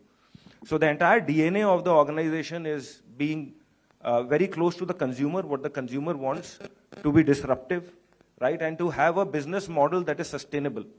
Now, this is a DNA and the culture that is there with every employee. Even when I joined the organization, the first thing that was told to me was, we have got you because you tell us what to do. We can't tell you what to do, right? So do something new. So from the grassroots level till the top level, till the CEO level, everybody works like an entrepreneur. This is your baby, this is your cost center. What do you want to do? You're fully empowered. So I think, I always talk about empowerment. If you have employees, either you tell them what to do, this is your job, then they will just end up doing a task. But if you tell them that this is something, this is a problem statement and we want you to solve it, and you are the best person who can solve it, that's why we have brought you on board. That is when people start thinking that I have to work like an entrepreneur. I have to work like that Mr. Ashok Ganimal. I am the CEO of my territory. Today we don't say somebody who's, say, working in a South Delhi market. If you ask him, you're a relationship manager, but we don't talk like that. We say, you are the CEO of South Delhi. What are you going to do about it? You are a mini Page out there. So I think that is the entire culture of the organization, where we are very open. We like, we always say talent before title. So while you have a title, but talent always oversees that. If there is somebody at a very lower level who can come across and talk to me as the senior president and say, this is what I think is the right way to go. This is what the market is talking, and you hear me out. I think I'll be duty bound to hear him out, right? And understand, because he's closer to the market. So I think this is how we nurture talent in terms of effective open communication, empathy, making things very, very simple, and everybody working like an entrepreneur. I think that is the way, and that has been the magic that has got created in this organization by working like this.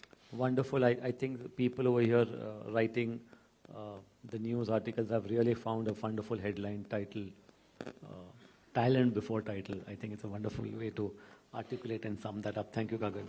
And I'm just saying that in this entire challenging and difficult environment, given that that the business environment has become extremely complex, and there are so many situations where tension comes up within teams and within our conversations as well. Management tells us that we have to be assertive as leaders, right? How do you see or draw a line between being assertive and when does this become rude or aggressive? I think that's a very good question, and I think for anybody to be successful, be it a leader, or be it any professional or in the personal space, if there is one trait that is very important, it is being assertive. If you are not assertive enough, you will not be able to express your opinions, your ideas, your thoughts, your feedback to others in the most effective manner. Now, it sounds simple, but the challenge is that there's a very thin line and balance whether you are being assertive or not. Now, if you underplay it, then you will come across as having lack of confidence because you're not assertive enough. And when you are communicating your ideas to people above, maybe to your bosses, and you have a good idea, but you're not assertive enough, he might feel that you yourself are not convinced and you lack the conviction and you lack the confidence. So obviously you will not be heard with that much seriousness. And as a manager, when you're talking to your team and you think you are being assertive, but you come across thinking from the boss's chair, then you come across maybe at times by being too pushy or arrogant or aggressive. Like making a statement, this is a target, you need to go ahead and do it. That's your job. Now that's not being assertive enough, right? But if you go across and communicate that this is something what the company has decided, and I think there is a vision in place and together we can achieve it, and how can I help you to achieve it? I'm sure you can. It's a tough goal, but together we can do it. Now you're being assertive in a way, you're being empathetic. So I think the communication and the compassion, when that comes into place and keeping the respect in mind of the other person whom you're talking to and inviting him for his opinion as well, is when you will be assertive. Otherwise you can always, cross that line of being maybe aggressive or being arrogant or maybe underplaying and coming across as underconfident. Yeah. But I would like to say that this assertive culture for any organization is very important. Now imagine an organization, or all of us sitting here, we are an organization, and in our culture, assertiveness is really encouraged. It's going to always eliminate conflict. Because if you're assertive enough and you can communicate your thoughts and opinions to your peers and superiors and people who report into you, there will never be any conflict, right? There won't be any ambiguity. There will be far more transparency. But it's I think, easier said than done. Yeah. Sitting here, I think all of us can relate to that movie of Sam Bahadur. Yeah. And I think that's one great example where, one of the legendary field marshals of our country, when the then prime minister was carried out in emotions. And when there are emotions, you can't be assertive, right? That time you will come across as being aggressive. She wanted him to go for a war. And that was the time when he knew that he can lose the war. But the way he played with the prime minister in terms of his communication, and he said that if we go for the war before monsoons, we will lose.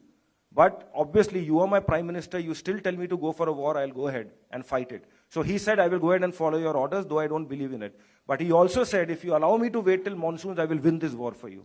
So he was able to communicate to his superior, to the most powerful woman in the country, you are asking me to do something, this is my opinion.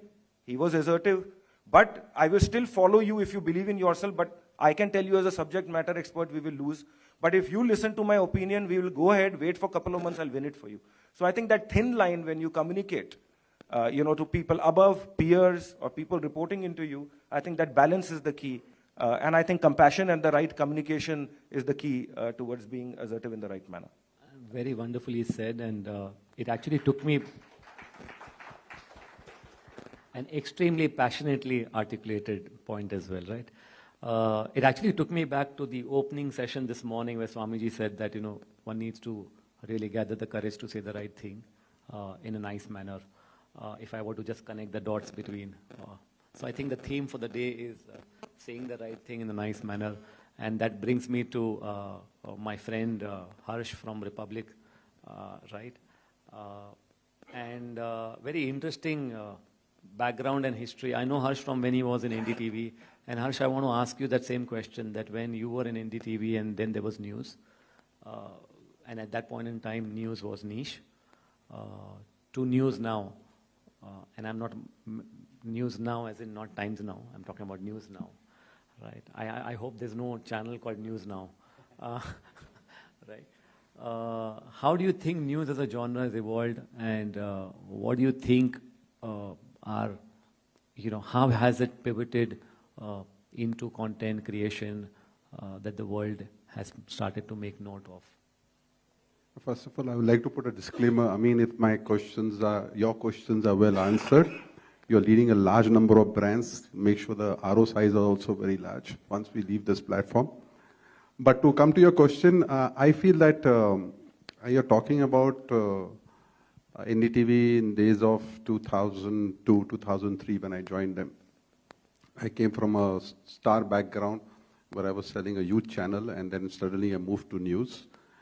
News was definitely niche that time because it was the first entry into the market as a full-fledged 24 hours channel. And it had its relevance at that period of time and that time of society when people were accepting news as a full-time genre. Post which, I think in came the entry of more networks and more channels, which kind of challenged the status quo in the way journalism was being presented. I would like to say that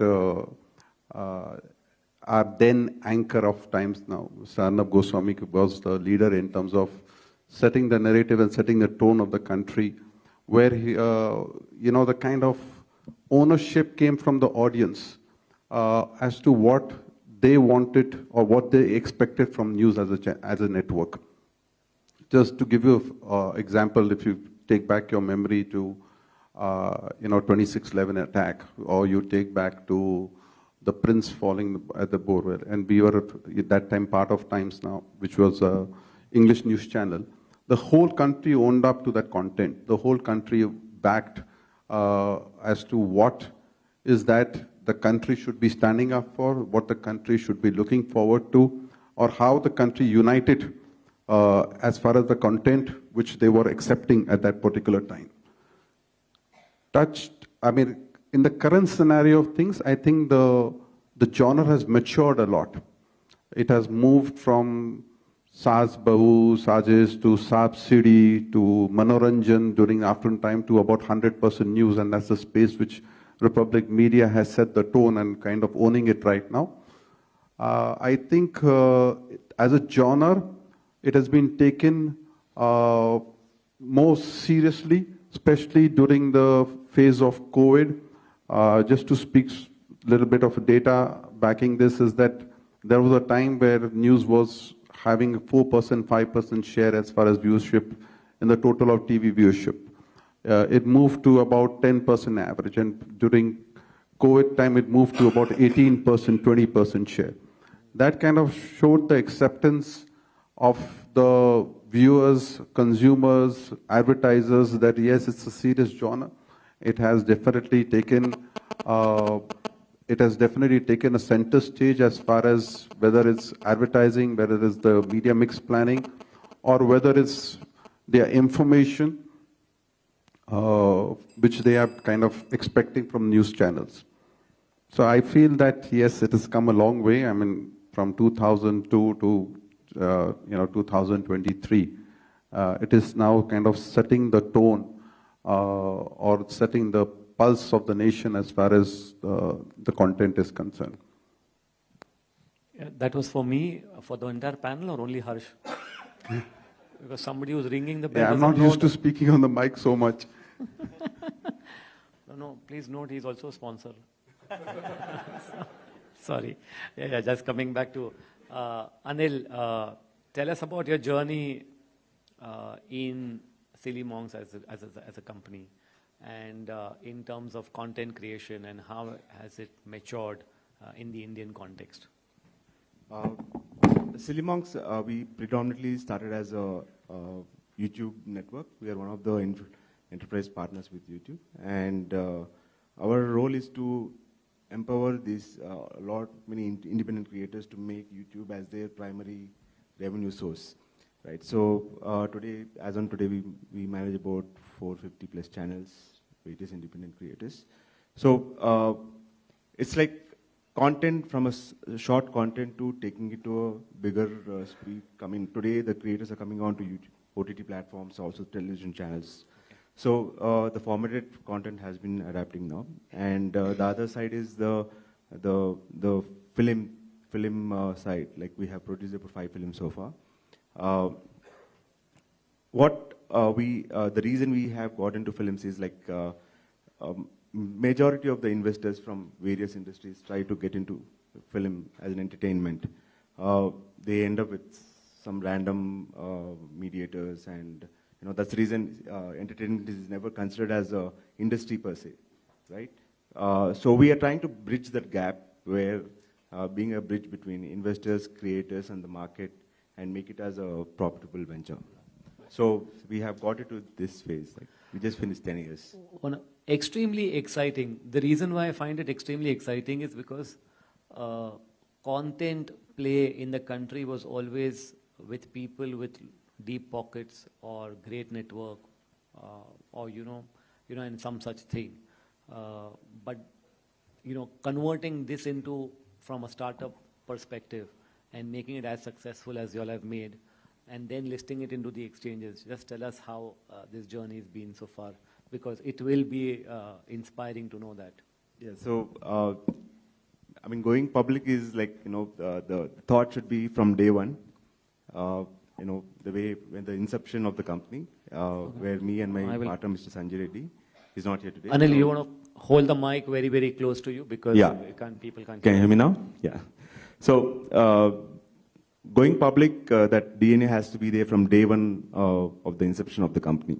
So, because going public, you have to go through a lot of compliances, and you're naked in the market, right? So, from day one, you have to make sure your accounts are clean, and that's the journey starts from there, and that's how the going public happens.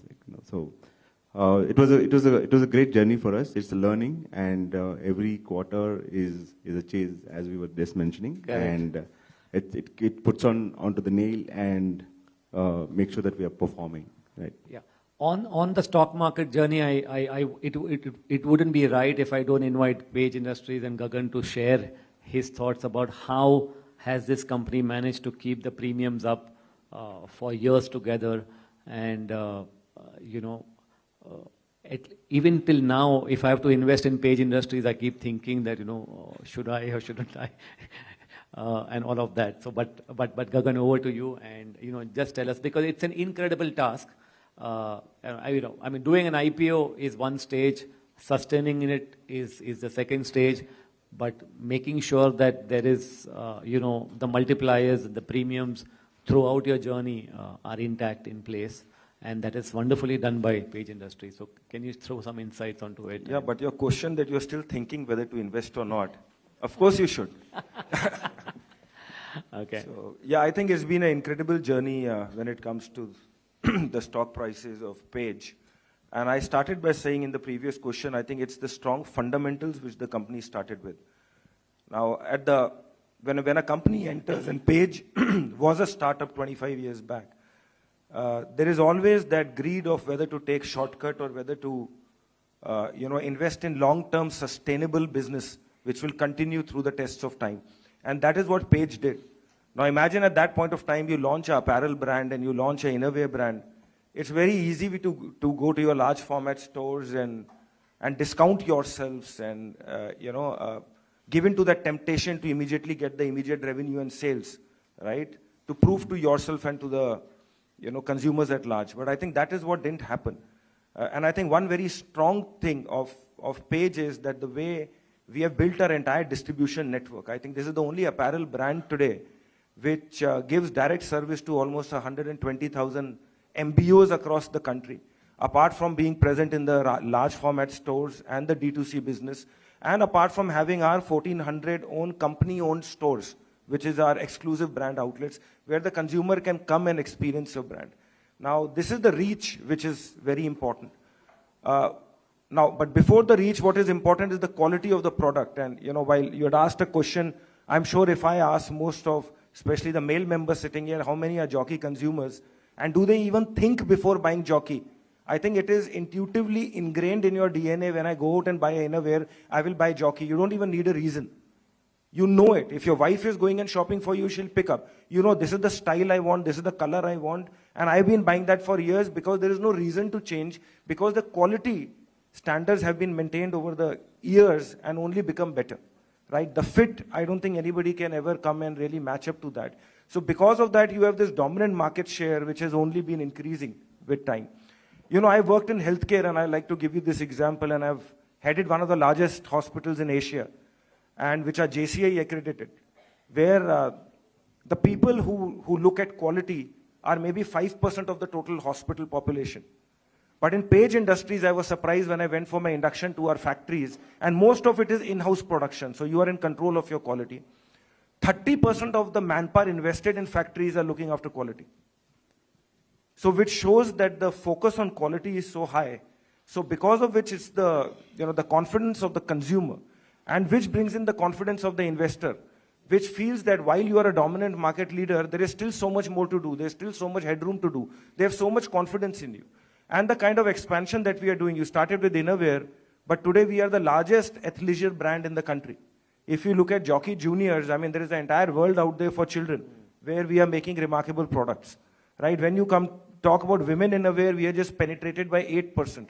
So when investors look at you and they know that you are here for the long haul and you are still so underpenetrated, our population is our biggest asset, right? And more people are looking towards upgrading themselves. There are still so many regional players who are operating.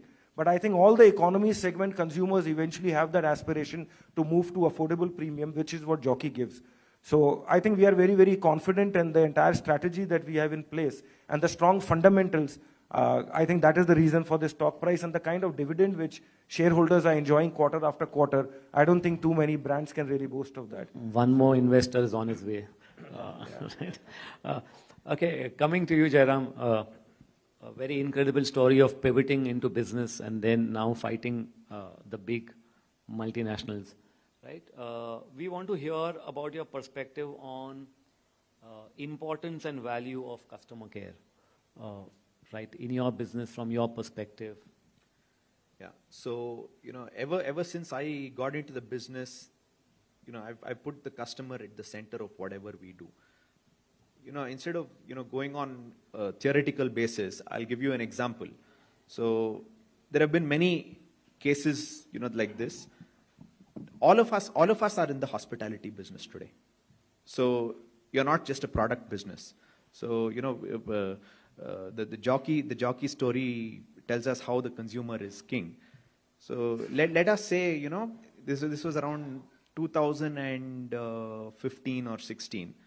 There was this frantic call from a principal of a school who said, see, I've been using Brill products for so many years. Your latest batch of pens are horrible. Okay, so this is a feedback that came to one of my managers, and she was a personal user, and her students were using the product. There was a batch that had somehow gotten through QC, and there was a genuine problem with the product. So what we did was we went to that school.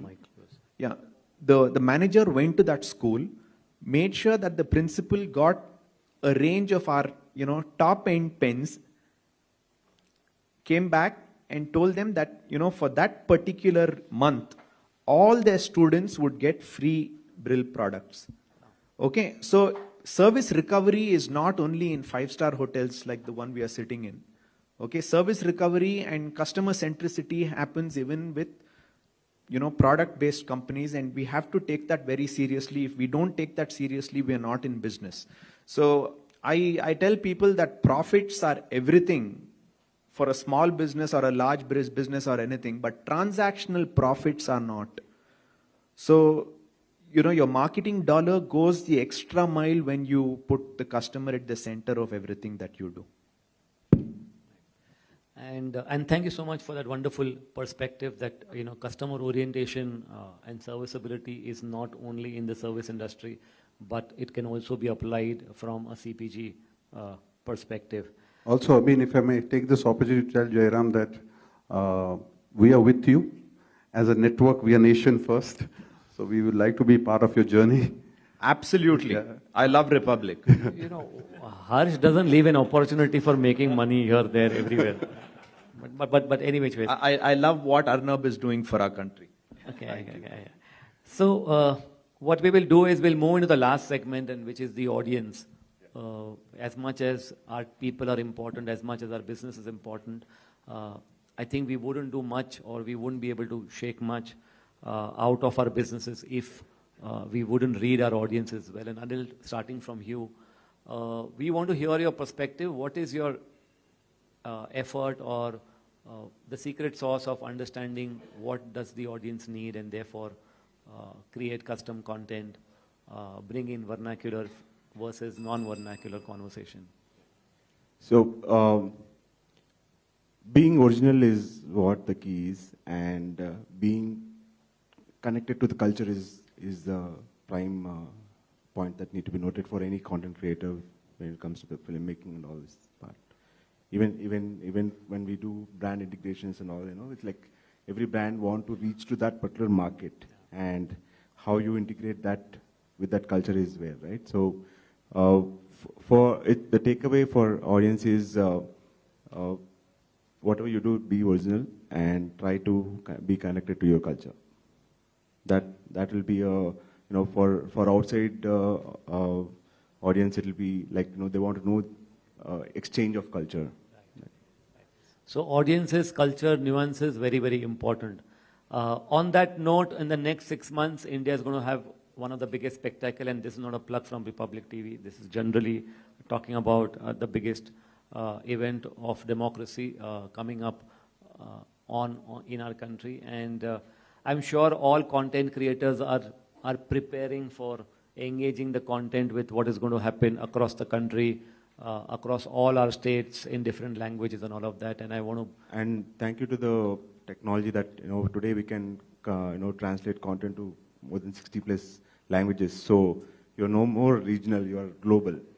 Fantastic, fantastic. And yeah, on that note, why don't I bring in Harsh to tell us how are content companies and especially Republic preparing for this entire real-time, non-fiction content unearthing over the next 6 months? I think it's not about just the upcoming general election. It's been a year of news. This last 1 year has been exciting year for news, and even going forward, right from, straight election to a historical date on 22nd of January, the country is going to witness, great events after events. Of course, leading up to the general elections, yeah, I mean, it is definitely the World Cup for any news network. And I think this year, I mean, on that note, I will also like, from content point of view, I like to say that as an event general election, I don't know of any event which covers the length and breadth of the country the way election does, because, with the kind of reach the news channels have, you take our network for that example, we're reaching out to almost 62 crore people on an annual basis and almost 12 crores touching. And we're expecting this to grow about by 18-20% during the general election time. Keeping in mind that we also have, other challenges during that point. Even then, I feel that, with IPL around the corner also in April, I feel that news will stand out. Brands will find a way to explore and exploit the marketplace in reaching out to their... Great. Thank you, Harsh. One line from both Gagan and Jairam on in terms of, is there something that you're very, very, excited about from reading, how your company has put up a system of reading consumer insights for your business? So I think, one of the successes for any organization is reading the consumer insights right in time, because in today's day and world, the disruption is happening because you don't read what the consumer wants, and consumer demands are changing faster than ever. Gone are the days when you would say that the consumer will buy what I'm producing. Today, you have to be far more agile. So I think our entire network of our D2C business and our entire, ears on the ground when it comes to the 120,000 sales points, the people on the ground that we have, whom we have deployed, and there are channels where we gather feedback on a daily basis on the change in consumer behavior. So I think that is something which is very exciting, that we get real-time data on a daily basis through our portal, which every sales team has in their hand through the handheld, and through our own exclusive brand outlets. So I think we are able to read the consumer feedback very, very... So behavior patterns, leveraging technology are certain things that you all are doing. Jairam, last words from you. Yeah, since this is a content summit, let me tell you, for brands today, user-generated content and reviews stand right on top because brands are losing credibility. So everybody is shouting through the roof, and mass media is important for awareness, but when it comes to credibility, I think user-generated content is very, very important. We have a brand called the Brill Rider, which is a balance bike for 2 to 5 year old kids. So today we are the world, India's #1 balance bike, because over a period of time, parents have been sharing their little ones learning to balance by the age of 2. So there's that wow factor.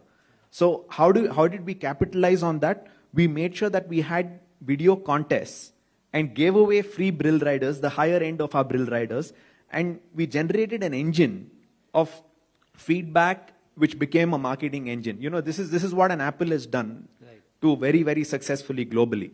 So I think user-generated content, reviews, trump anything else as far as brand building is concerned and content is concerned. Cool. So in the last 45 minutes, we've covered a lot of ground, right from thoughts on leadership to audiences, to leveraging technology in understanding consumer behavior, and much more. And thank you so much for this entire panelist for being patient and responding to all the questions, and you being being wonderful audience. And thank you for keeping that bell ringing so that we can save 15 minutes and give that back to our audiences. So thank you so much. Thank you. Thank you all for insightful contributions. So please be on stage for felicitation. I request Mr. Raja Ramamurthy, Managing Director, Trendloud Digital, to felicitate, and Anahita and Apurva on stage for felicitation.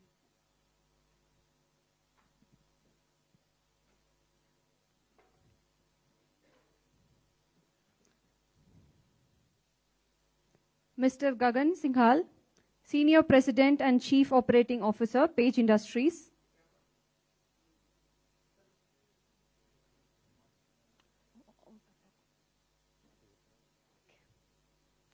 Sorry, that was Harsh Bandari, sir. Mr. Anil Palala, Co-founder, CEO, Silly Monks Entertainment Limited.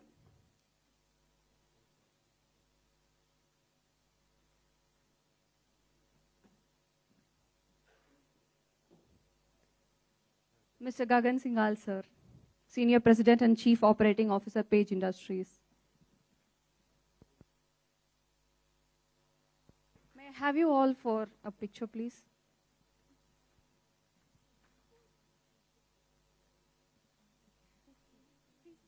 Please. Once again, photograph.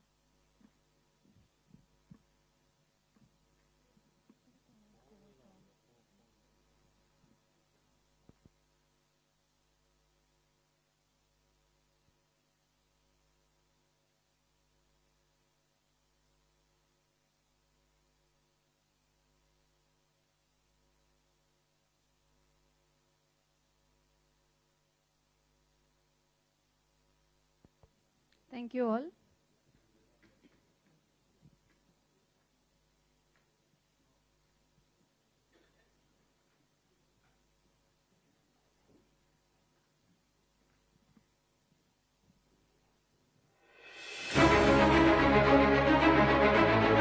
If there is one media company that truly represents Tamil Nadu, it is the New Generation Media Corporation.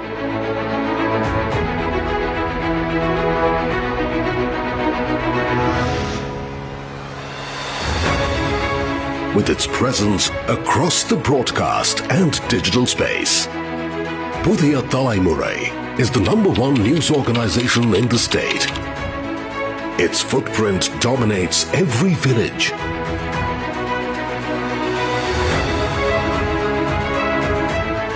town and city in Tamil Nadu, besides the Tamil diaspora in various countries. BT News is widely followed for its measured debates and factual reporting. It brings world-class journalism to every living room, the hallmark of a market leader. PuthuyugamTV.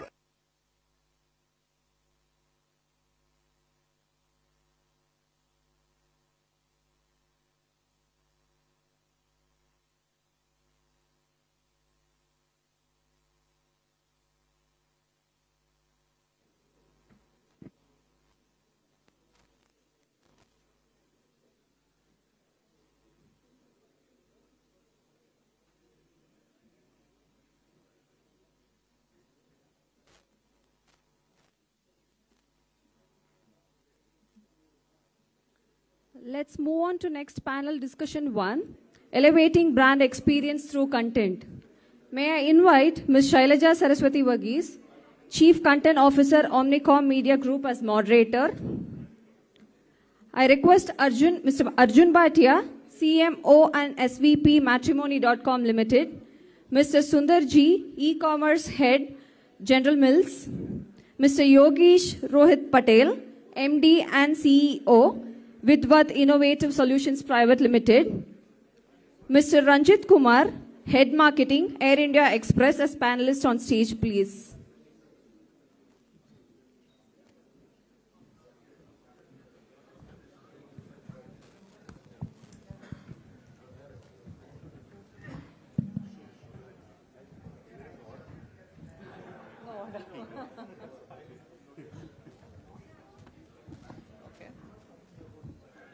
Tricky time of the day when hunger pangs have set in.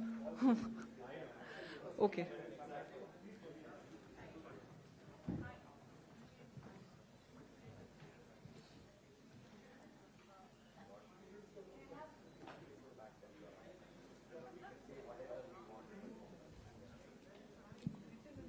Ladies and gentlemen, can we all settle down, please?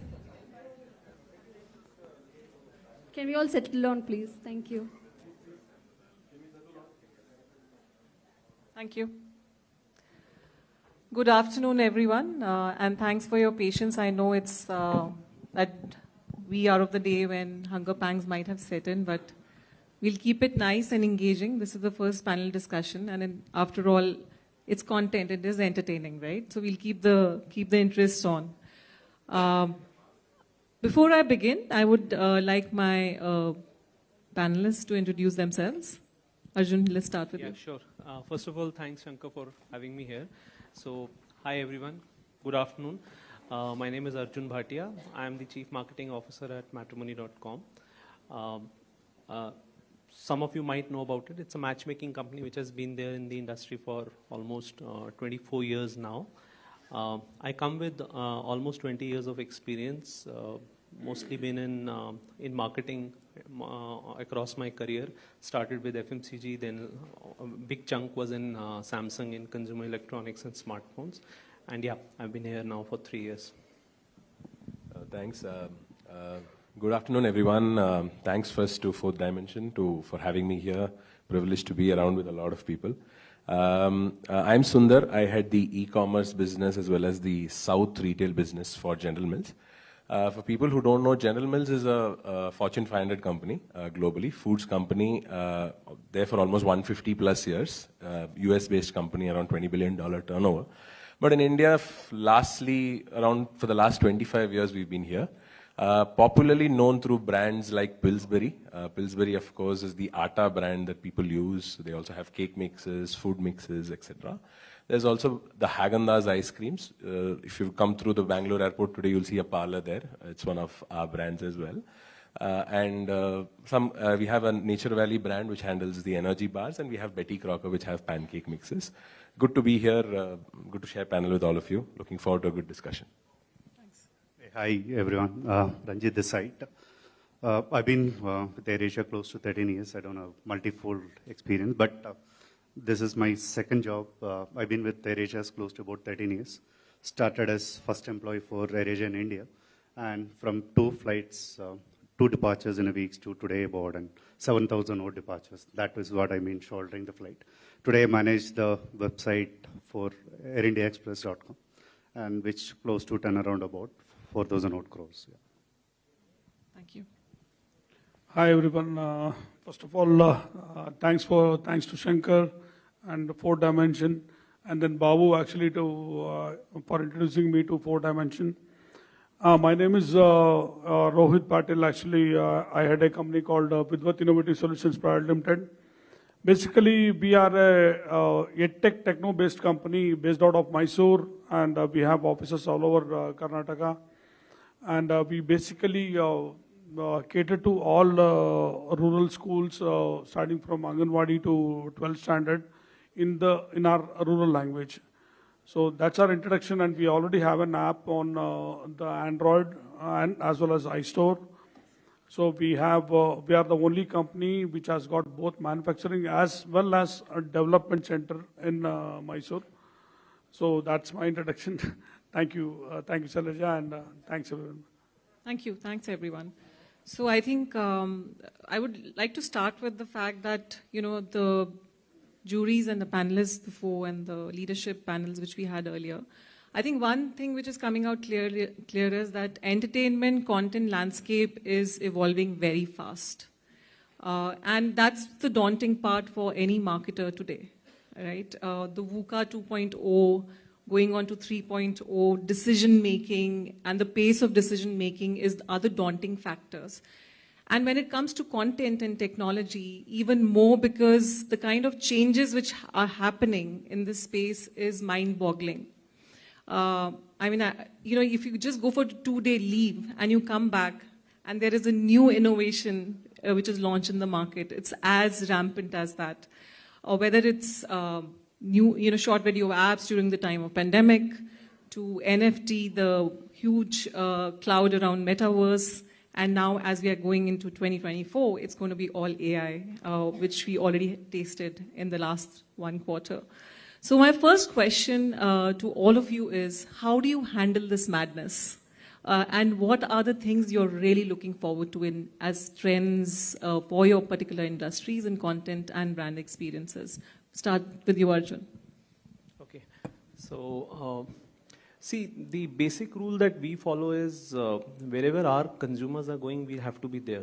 So that's the the main rule that we have. Having said that, our industry, which comes to matrimony, it's not a passion point or anything like that. So our consumers are more or less everywhere. So what happens is we do have in-house resources, and we do have agencies with which we work with. We keep our eyes and heads onto the ground, and we're checking out what's happening.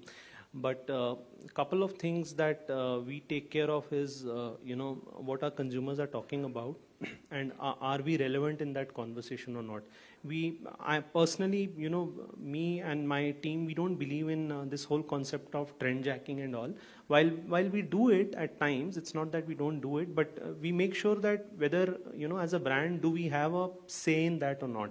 That is very critical for us. We don't pick up everything and anything which is trending on the internet. We try to see whether it makes sense for us or not. But yeah, the speed to market is extremely important. One or two trends which you are watching? See, on content, there is a lot that happens, especially in our case, because we are very relationship driven as a, as a brand. So one constant trend is celebrity weddings. Okay. Because, and there is something or the other which always is happening. And whenever we do anything around that, we get a lot of traction. So that is one thing which we take care a lot about. Then there are, of course, certain other moments which come in, across the year for different parts of the country, which we kind of talk about. Yeah, so those are the key ones. Thank you. Sundar, what about you? So we have categories ranging from like a commodity brand, which goes to every city, every town of this country, to a pancake mix, to a experiential ice cream. So we find technology is not so relevant for a mass brand like Atta, because there's still a lot of vernacular works, a lot of things you need to tell consumers very clearly, very functionally and emotionally. Yeah. But however, when you go for an experiential ice cream brand or a granola bar brand, we see that a lot of VR seems to be coming in, experiential reality seems to be coming in, and we sort of partner globally with a lot of firms to actually create content where we are able to actually give that experience to our consumers.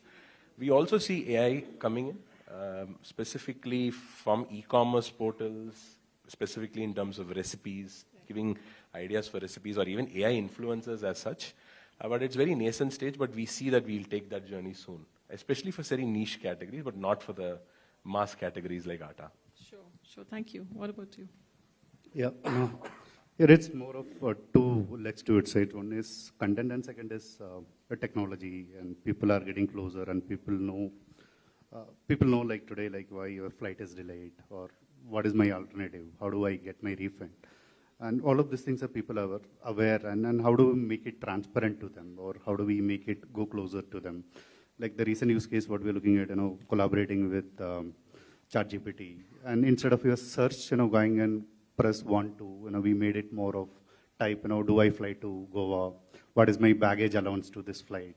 So this is how your content evolves, or all of this thing. And second thing is in terms of travel is more of an content driven. People start their content making from the time of packing, just selecting suitcase, and if it is for domestic, and people by the time, it's a different dimensions altogether, right? Different experiences that what we, or people bring in, that is as an airline, bring to the new destinations as such for an international, and first time international, there's a lot of emotions as well. Like, there's a different feeling altogether when it makes, and it need to be like evolved. And we are, if you look at it, there are different geographies, we have different channels, people to express themselves. Like, TikTok, we are not there, but TikTok, other than India, we are there as such. Large content making. And Insta content is different from your Facebook content. And Insta, people come more for your job seeking and other thing. It's more younger. And it's just Facebook more transactional, meeting friends. And that's where it evolves. We've been keeping this content always on an evolved stage. So that's how. Rohit, what about you? Interesting conversations we had outside. Yeah. See, content in education industry is continuously evolving. In the sense, you keep evolving in education industry, because when we started our development, actually, we started with only making PPTs.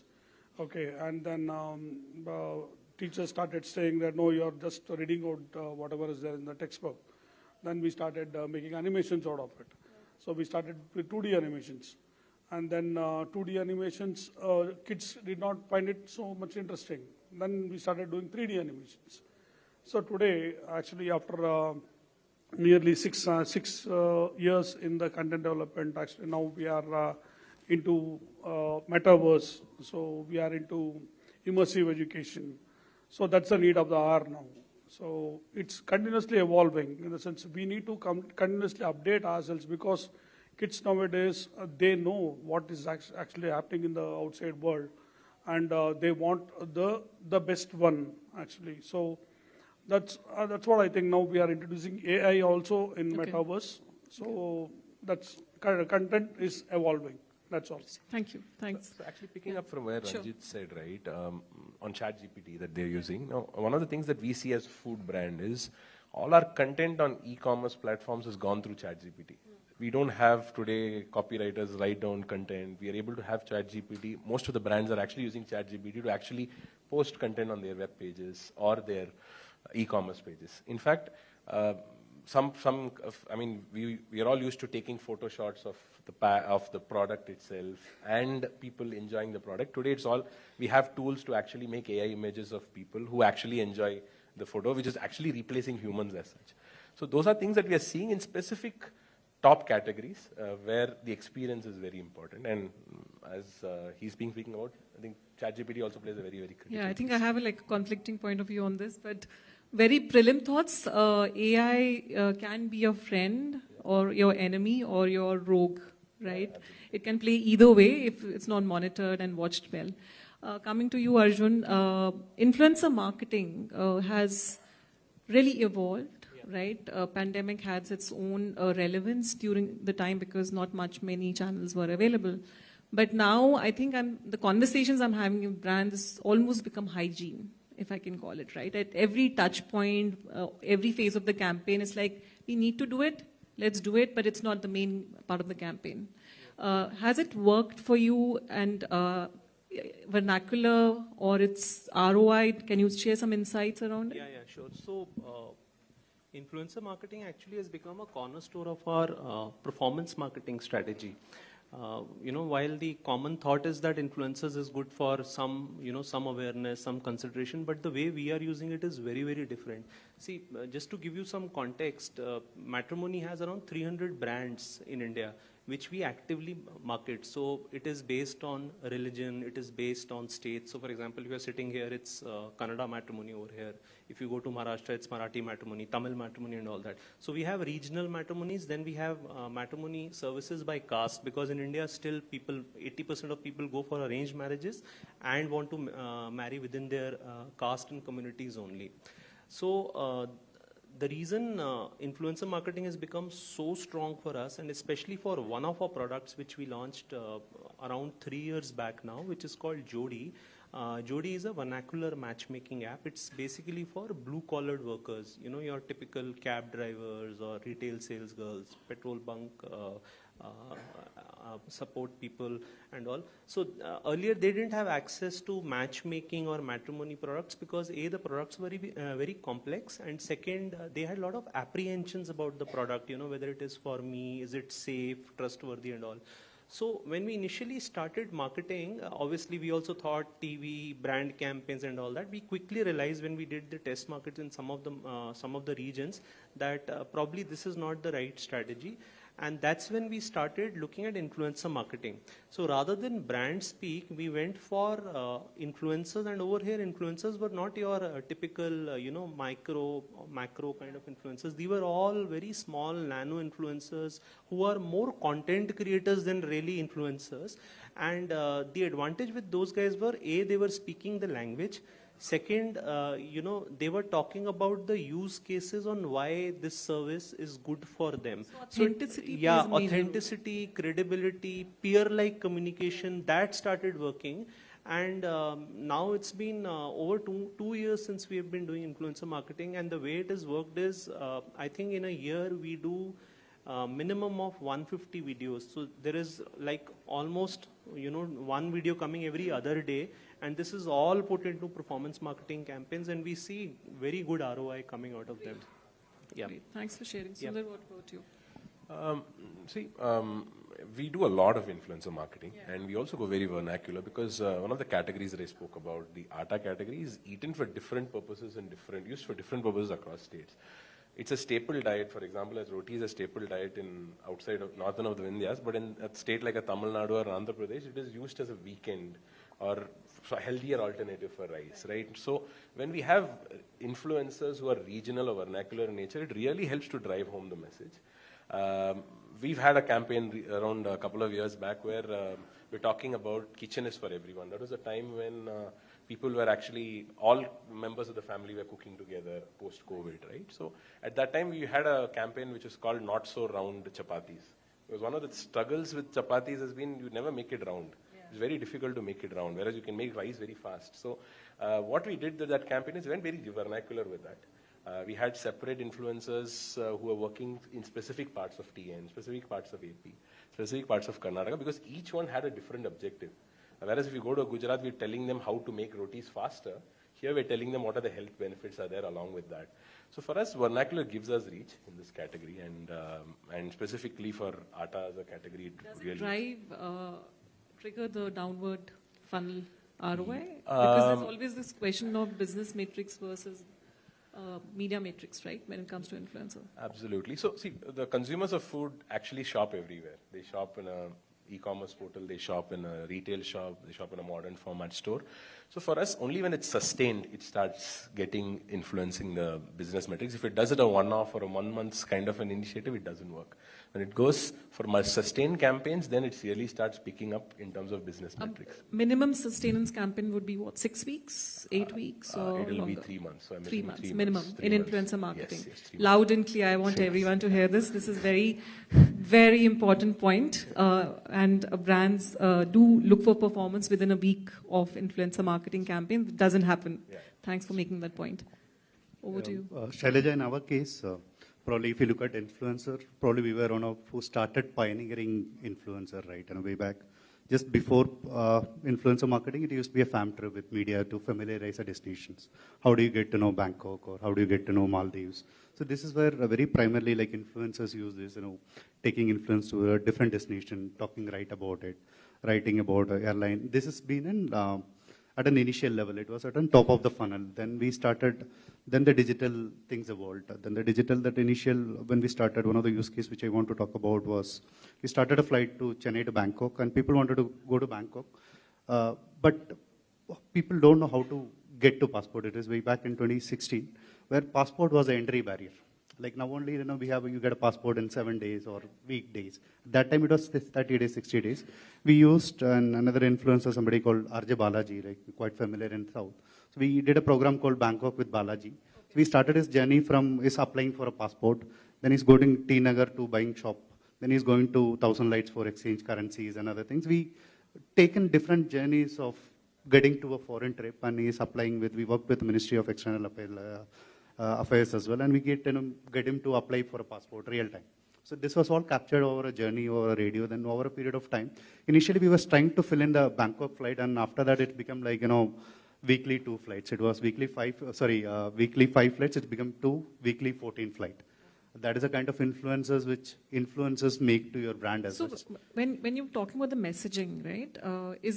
Have you seen better results when you let the influencer be to do the creative content authentically, or when it's scripted? Because I've seen a stark difference in the two outputs. We also believe is in more of authentic way of doing this. Subtly there's a purpose of you hiring the influencers as well, right? Because they're not there to make ads. And now, if you look at the journey of it was more of on top of the funnel, right? And today, from top, then move to middle of the funnel. Now, the influencers, at least in our category, they are at the bottom of the funnel. And people know destination, and everybody in the room are influencers. At least they're going to Kathmandu or Dubai or anywhere they're going, they're taking a picture and putting it across. They influence either one or other way to other people. But we work on currently with an influencers on more of an ROI model or more of an cost per sale model. It is at the bottom of the funnel, and that is how it evolves. I think we are looking for a next set of trend. How do we pick up this and making it much more working for us? Yeah. Thank you. Rohit. Yeah, our influencer marketing is the results that we produce, the results that kids produce by using our application. Okay, during COVID, we gave our 10th standard applications totally free of cost for 3 different districts in Karnataka, Ramnagar, Davangere, and the one more district was Hassan. Actually, these 3 districts, we gave our 10th standard mobile application totally free through some smart city projects and all. So nearly 14,000 students accessed our mobile application at that point of time, because there were no classes, absolutely no classes at that point of time. But we gave this, and News First actually helped us in doing that. So we gave it for first 3 districts, and then we gave it to entire Karnataka through our education minister at that point of time. You don't know the results that we got. It was really fantastic. So our influencer marketing is the results that we produce. The student actually was walking around nearly 3 kilometers to get a mobile network to access our app, a 10th standard student. So all those, we have all the testimonial videos of those kind of students, because we cater to that particular basic root level of the students, not to the CBSE or ICSE kind of people, because there are nearly around out of 8 lakh students who take up 10th standard examinations. Out of 8 lakhs, nearly 6 lakh students are government school students. So only 2 lakh students are those kind of premium students, students. We cater to that 6 lakh students. So those 6 lakh students have used our application, and they have given tremendous results at that point of time. So that has influenced our application so much. Thank you. Thanks for sharing that. So nothing works better like a customer testimonial, right? They become your influencers or affiliate, for influencer marketing, or what you just said, awareness and driving consideration. And for you, it's clearly ROI. One question for you, which I've been tempted to ask, which I did tell you that I'm going to ask is, in the age of Tinder and the other apps, Bumble, there's matrimony.com.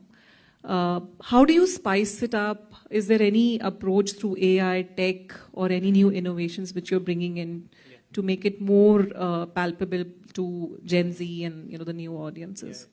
Yeah. So it's actually a complicated scenario that we are in. So I'll try to keep it short. So one is, of course, we are a 25 years old company, and matrimony is seen as traditional. In fact, a lot of people call it also the online version of arranged marriages.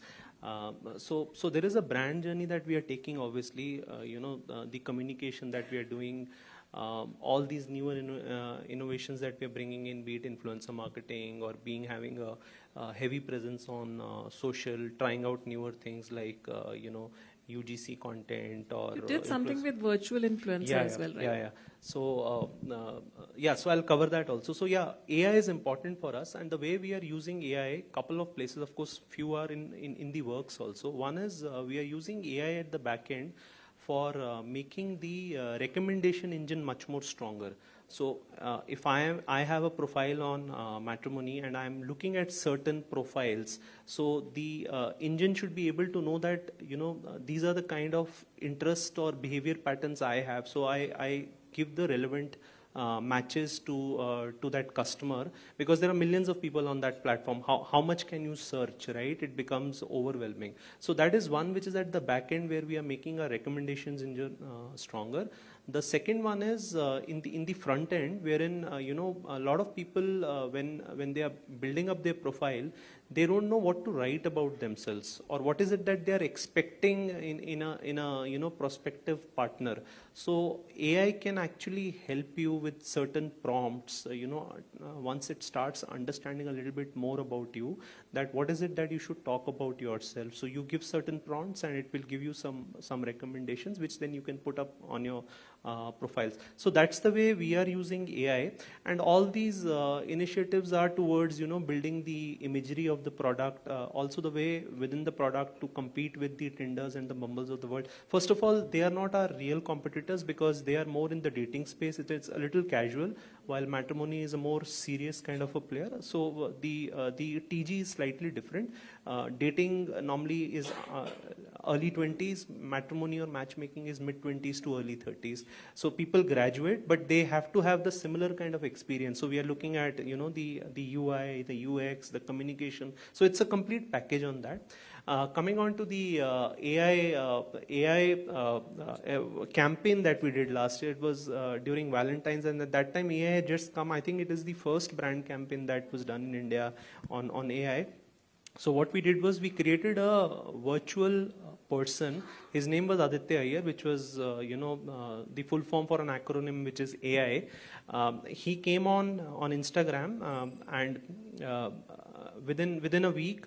So he was like a perfect person, obviously created by AI. He used to do poetry. He was caring about children, about pets, and he used to write what he wants, as a prospective partner. So we ran that campaign 10 days into the Valentine's, leading up to the Valentine's, and and we got some more influencers to further, propagate the message and all that. And within 10 days, he had over 10,000 followers. And on the Valentine's Day, we actually announced that Aditya Iyer is not a real human being. He's an AI generated person, and for real matches who are imperfect, come to Bharat Matrimony, which is the brand. So that was one of our experiences with the AI campaign, and we used ChatGPT for his content, and for his imagery we used Midjourney. So it was a great learning experience for the marketing team also. We won a couple of awards for it also. It went very well. It got quite well. What's his name again? Aditya Iyer, which is So Aditya Iyer next would be proposing to Kaira, the virtual influencer. Yeah, maybe. Yeah, we should continue that campaign. Okay. What about you? Any experiences with AI so far? AI, we do a little bit of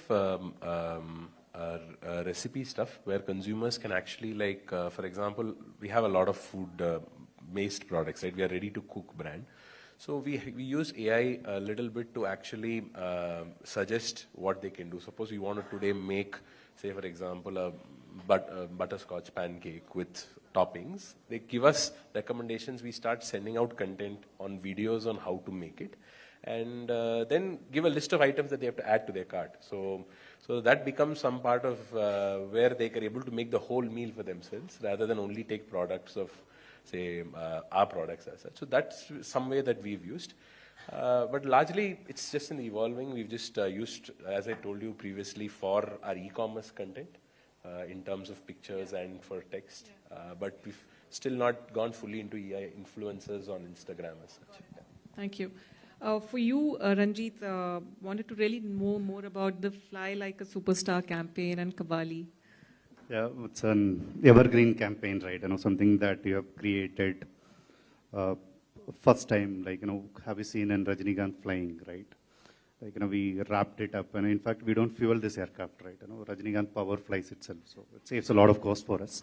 So while talking about, it was first time, we wanted to do it in India. Like, India is not familiar of doing such kind of branding as such, and doing an celebrity on an aircraft wrapped and flying it over. It brings in that kind of excitement. Initially, when we planned this idea, people couldn't realize. When we unveiled the first picture, people didn't realize it's an original picture. Then we need to take off a bunch of influencers from Chennai to take it to Hyderabad MRO and show it, take pictures around, show it around, see that it is real. That is how it's been happening around. But it's been a fantastic campaign. We did this, because AirAsia India was, by then we were starting in India. Like, India was making us a sandwich, and we started with 1 flight to Kochi, and Indigo was starting 2. And we put 2, and Indigo put 3. And we put 4, and Indigo put 6. And that's how it's been going on for us. And it was very tough time for us to create our own identity for us and create that own brand, differentiate with from, and again, fighting with this. And that's how we pick up this campaign. And it, it works for us, in terms of, creating, it could build and share of voice. While your market share was at 2.2%, your share of voice about on 30 to 35%. So that is a kind of power of Rajini which makes, right? And thank you. Thanks for sharing. Rohit, we are very keen to know how have government schools adopted technology pre-COVID, post-COVID. What's really happening in that space? Government schools, actually, I've been working with government schools since 2014 now. We have already catered to nearly more than 12,000 government schools all over Karnataka. Basically, the new gen teachers, they have embraced this technology and they are using it very, very well. Okay, but there are some teachers who are more than 56, some 57 years old, where they don't want this kind of technology because they feel that they are deprived of their skills. But the new age teachers, they have embraced this technology and they are using it very well. And now actually, as Arjun was telling that the AI, we are introducing AI in our curriculum now. Because I just overheard one of my close friends saying that she's a topper in our engineering and other AM tech, everything. See, she being so tech savvy, today she was telling that, no, my kid needs more of my personal attention rather than these mobile applications and all. Then that thought came into my mind that we need to work more on the teachers' curriculum rather than bringing more applications for the kids. So we need to help more teachers, getting them more, in the sense, giving them more knowledge about the AI and the subjects which are available in the open market. So we are bringing out with that application so that the teachers will have more knowledge and they'll have more things to teach the children. And we'll leave it to the parents as well as the caretakers who do it, to have an one-on-one teaching to the kids rather than going for mobile applications. Sure. Thank you so much. I think the bell's been ringing, but I am very curious to know a few more things. How much time is there? 10 more minutes, okay. The EdTech boom and the slowdown which happened, Rohit, and there is lots written and heard and talked about it. What is your perspective on it? See, EdTech actually, I felt EdTech industry, it's always a one-to-one coaching to the kids, okay, because in my experience from 10 to 12 years now, the kids are more influenced when you teach them personally. Okay, so they can feel, the teachers can feel the emotion of the kid rather than actually if you go on the screen, the teacher can't even imagine what actually the child is going through, whether he's ready to take up that particular concept inside him or not. But when it's one-to-one, the teacher can immediately see that, so this kid is ready to take up that concept or he's interested in this concept. That's more important. And people actually, as a tech boom, people were more interested in valuation, okay, rather than education. Okay, so we have to remember what exactly is the basic things that the kids need, rather than concentrating on our company evaluation or whatever it is. So I believe in that thing. So EdTech is still a very niche and greenfield, so that you just cater to what exactly the kids want or what exactly the teachers want. Okay, and even of course the parents are the first teachers. So you need to cater to the teachers and the parents what exactly they want, so that they can pass on the knowledge to the kids, rather than directly giving the kids all the applications, all those things. I don't think so that will work. Okay, thank you. See, activation and experiential marketing has also taken off in a big way, right? The whole of last year, at least year and a half, 18 months, we saw a lot happening in events, activations, concerts. A lot of brands were dabbling into it. Culture marketing is a big deal. We just heard the previous panel speak about it. So brand experience is our topic, and brand experience is incomplete if without culture marketing, without playing on the purpose of the brand. Any examples you would like to share, Arjun? Yeah, on purpose, in matrimony, the main purpose that we talk about is building better Bharat through happy marriages. So one of the campaigns that we did a year back, a little over a year back, was we came across a very interesting data point in Rajasthan, especially in Jaisalmer, that a lot of girls who are good in education, after the 12th standard, they are normally discouraged from going for higher education. So this NGO had come to us and they were discussing this with us. So we thought about a campaign where we wanted parents to be encouraged to get their daughters who are deserving and who want to study further, go on and get their graduation or even higher studies done. So we came up with this campaign which was called Pehle Padhai Fir Shadi.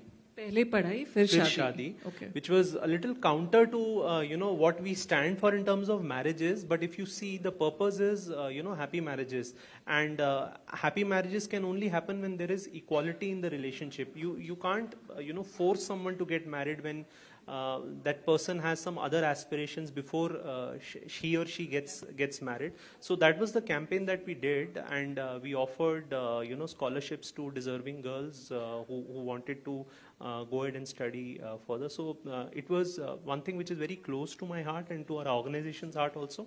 And the campaign had a very encouraging response. Do you see it coming again? Yeah. We are trying to make it much more bigger. In fact, rather than just restricting it to Jaisalmer, we want to take it to other parts of the country also. Sure. Sundar, what about you? Thanks. A very starkly different example, but but I'll talk about an example of Haagen-Dazs ice creams in London. Haagen-Dazs globally has been associated with films, big pictures, big film productions. So one of our new launches, and that's part of our experiential marketing campaign. So what we did was the Little Venice River that was there. We had a set of 130, 140 vessels which were there, boats, and we had consumers use the vessel. They were able to take a pass for it and use the vessels. And there was a huge screening of some of their favorite movies. And on that cruise was launched one of our products. So it was the first launch in terms of film being screened in Little Venice, they themselves rowing the vessels, was one of the very big experiential exercises that we took. And that actually became a step for us to be associated with film brands moving forward as well. Even during COVID, we associated with Prime to actually have a Friday Haagen-Dazs film weekend and stuff. So, but that's something that we've done. But in India, we've not been able to do much in terms of Haagen-Dazs ice creams as such. Sure. Thank you. Thanks for sharing. Traveling is all about experiences, right? And we've been marketing every other day. But in our case, at least on recent cases, this is with Air India, right? So the experience with Air India goes this way: your app never works. So today, that's how we've been starting, and that's how one of our reviews itself. The phase one, what you have done is, app could send a notification. That's itself in first experience. You couldn't never work. And the second phase is how we have the app, you can do booking, check-in, and all of this thing. And today, the latest version of the watch, which we released last week, is where we can. It is compatible as good as it is dynamic island, where it goes back and goes in. When you go closer to the airport, your QR code pops up.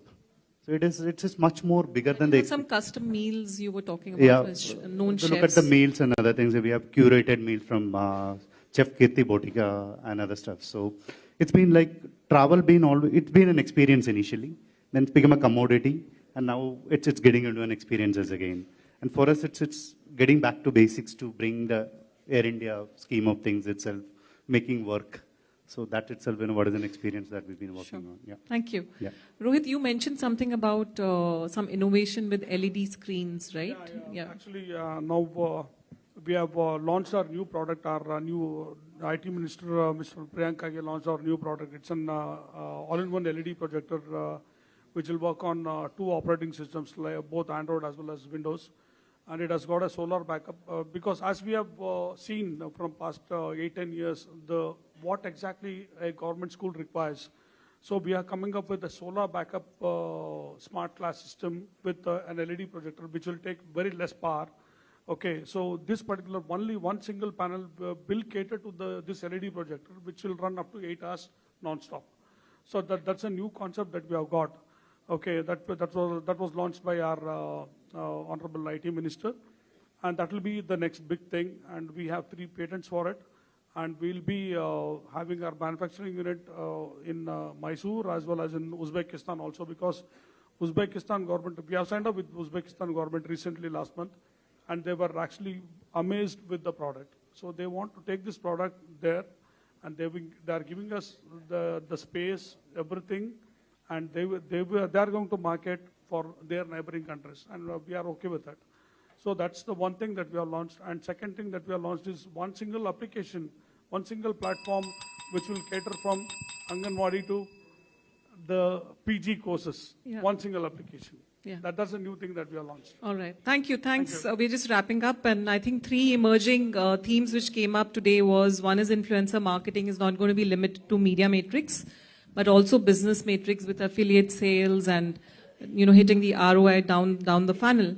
Second was AI being the ally and not a rogue, as long as it's controlled. And third is experiential marketing, which is very interesting. I think it's a topic in itself for some other day, some other panel. But thank you, guys. Thanks. Had a great time having this conversation. Thank you. Thank you. Thank you. Thank you all. May I request Mr. Gagan Sigal, COO Jockey, and Ramsai Panchapakesan, Managing Partner Investments, Havas Media India, to felicitate our panelists.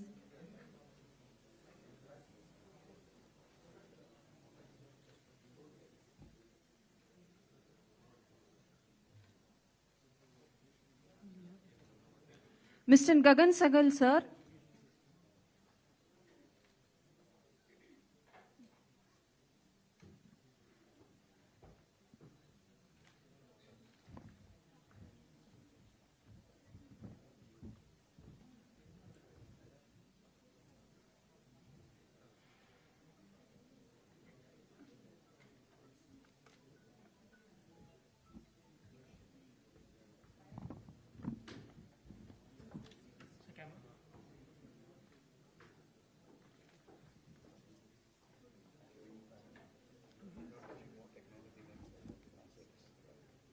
Mr. Sundar G, E-commerce Head, General Mills.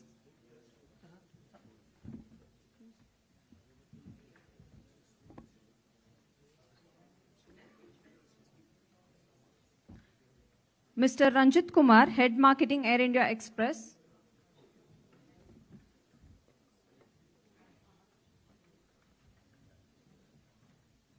Mr. Yogesh Patel, MD and CEO, Vidvat Innovative Solutions Private Limited.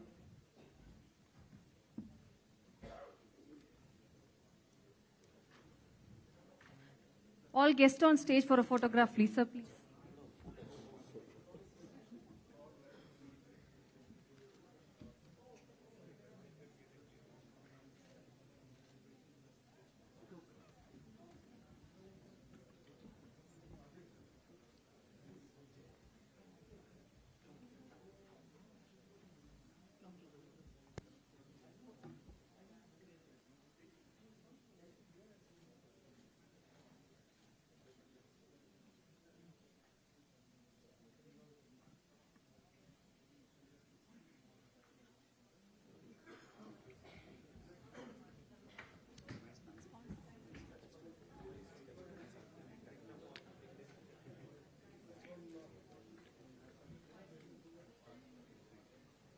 South India Content Summit attained its glory today due to the patronage of our sponsors.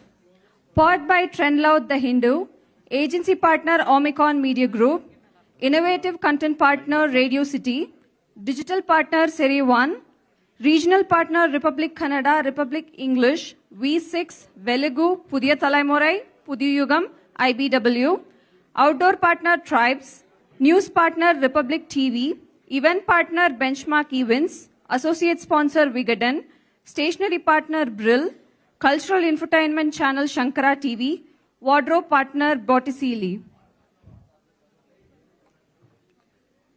Let's all come back more energetic after a short lunch break. Lunch is being served on the left. Here. Thank you.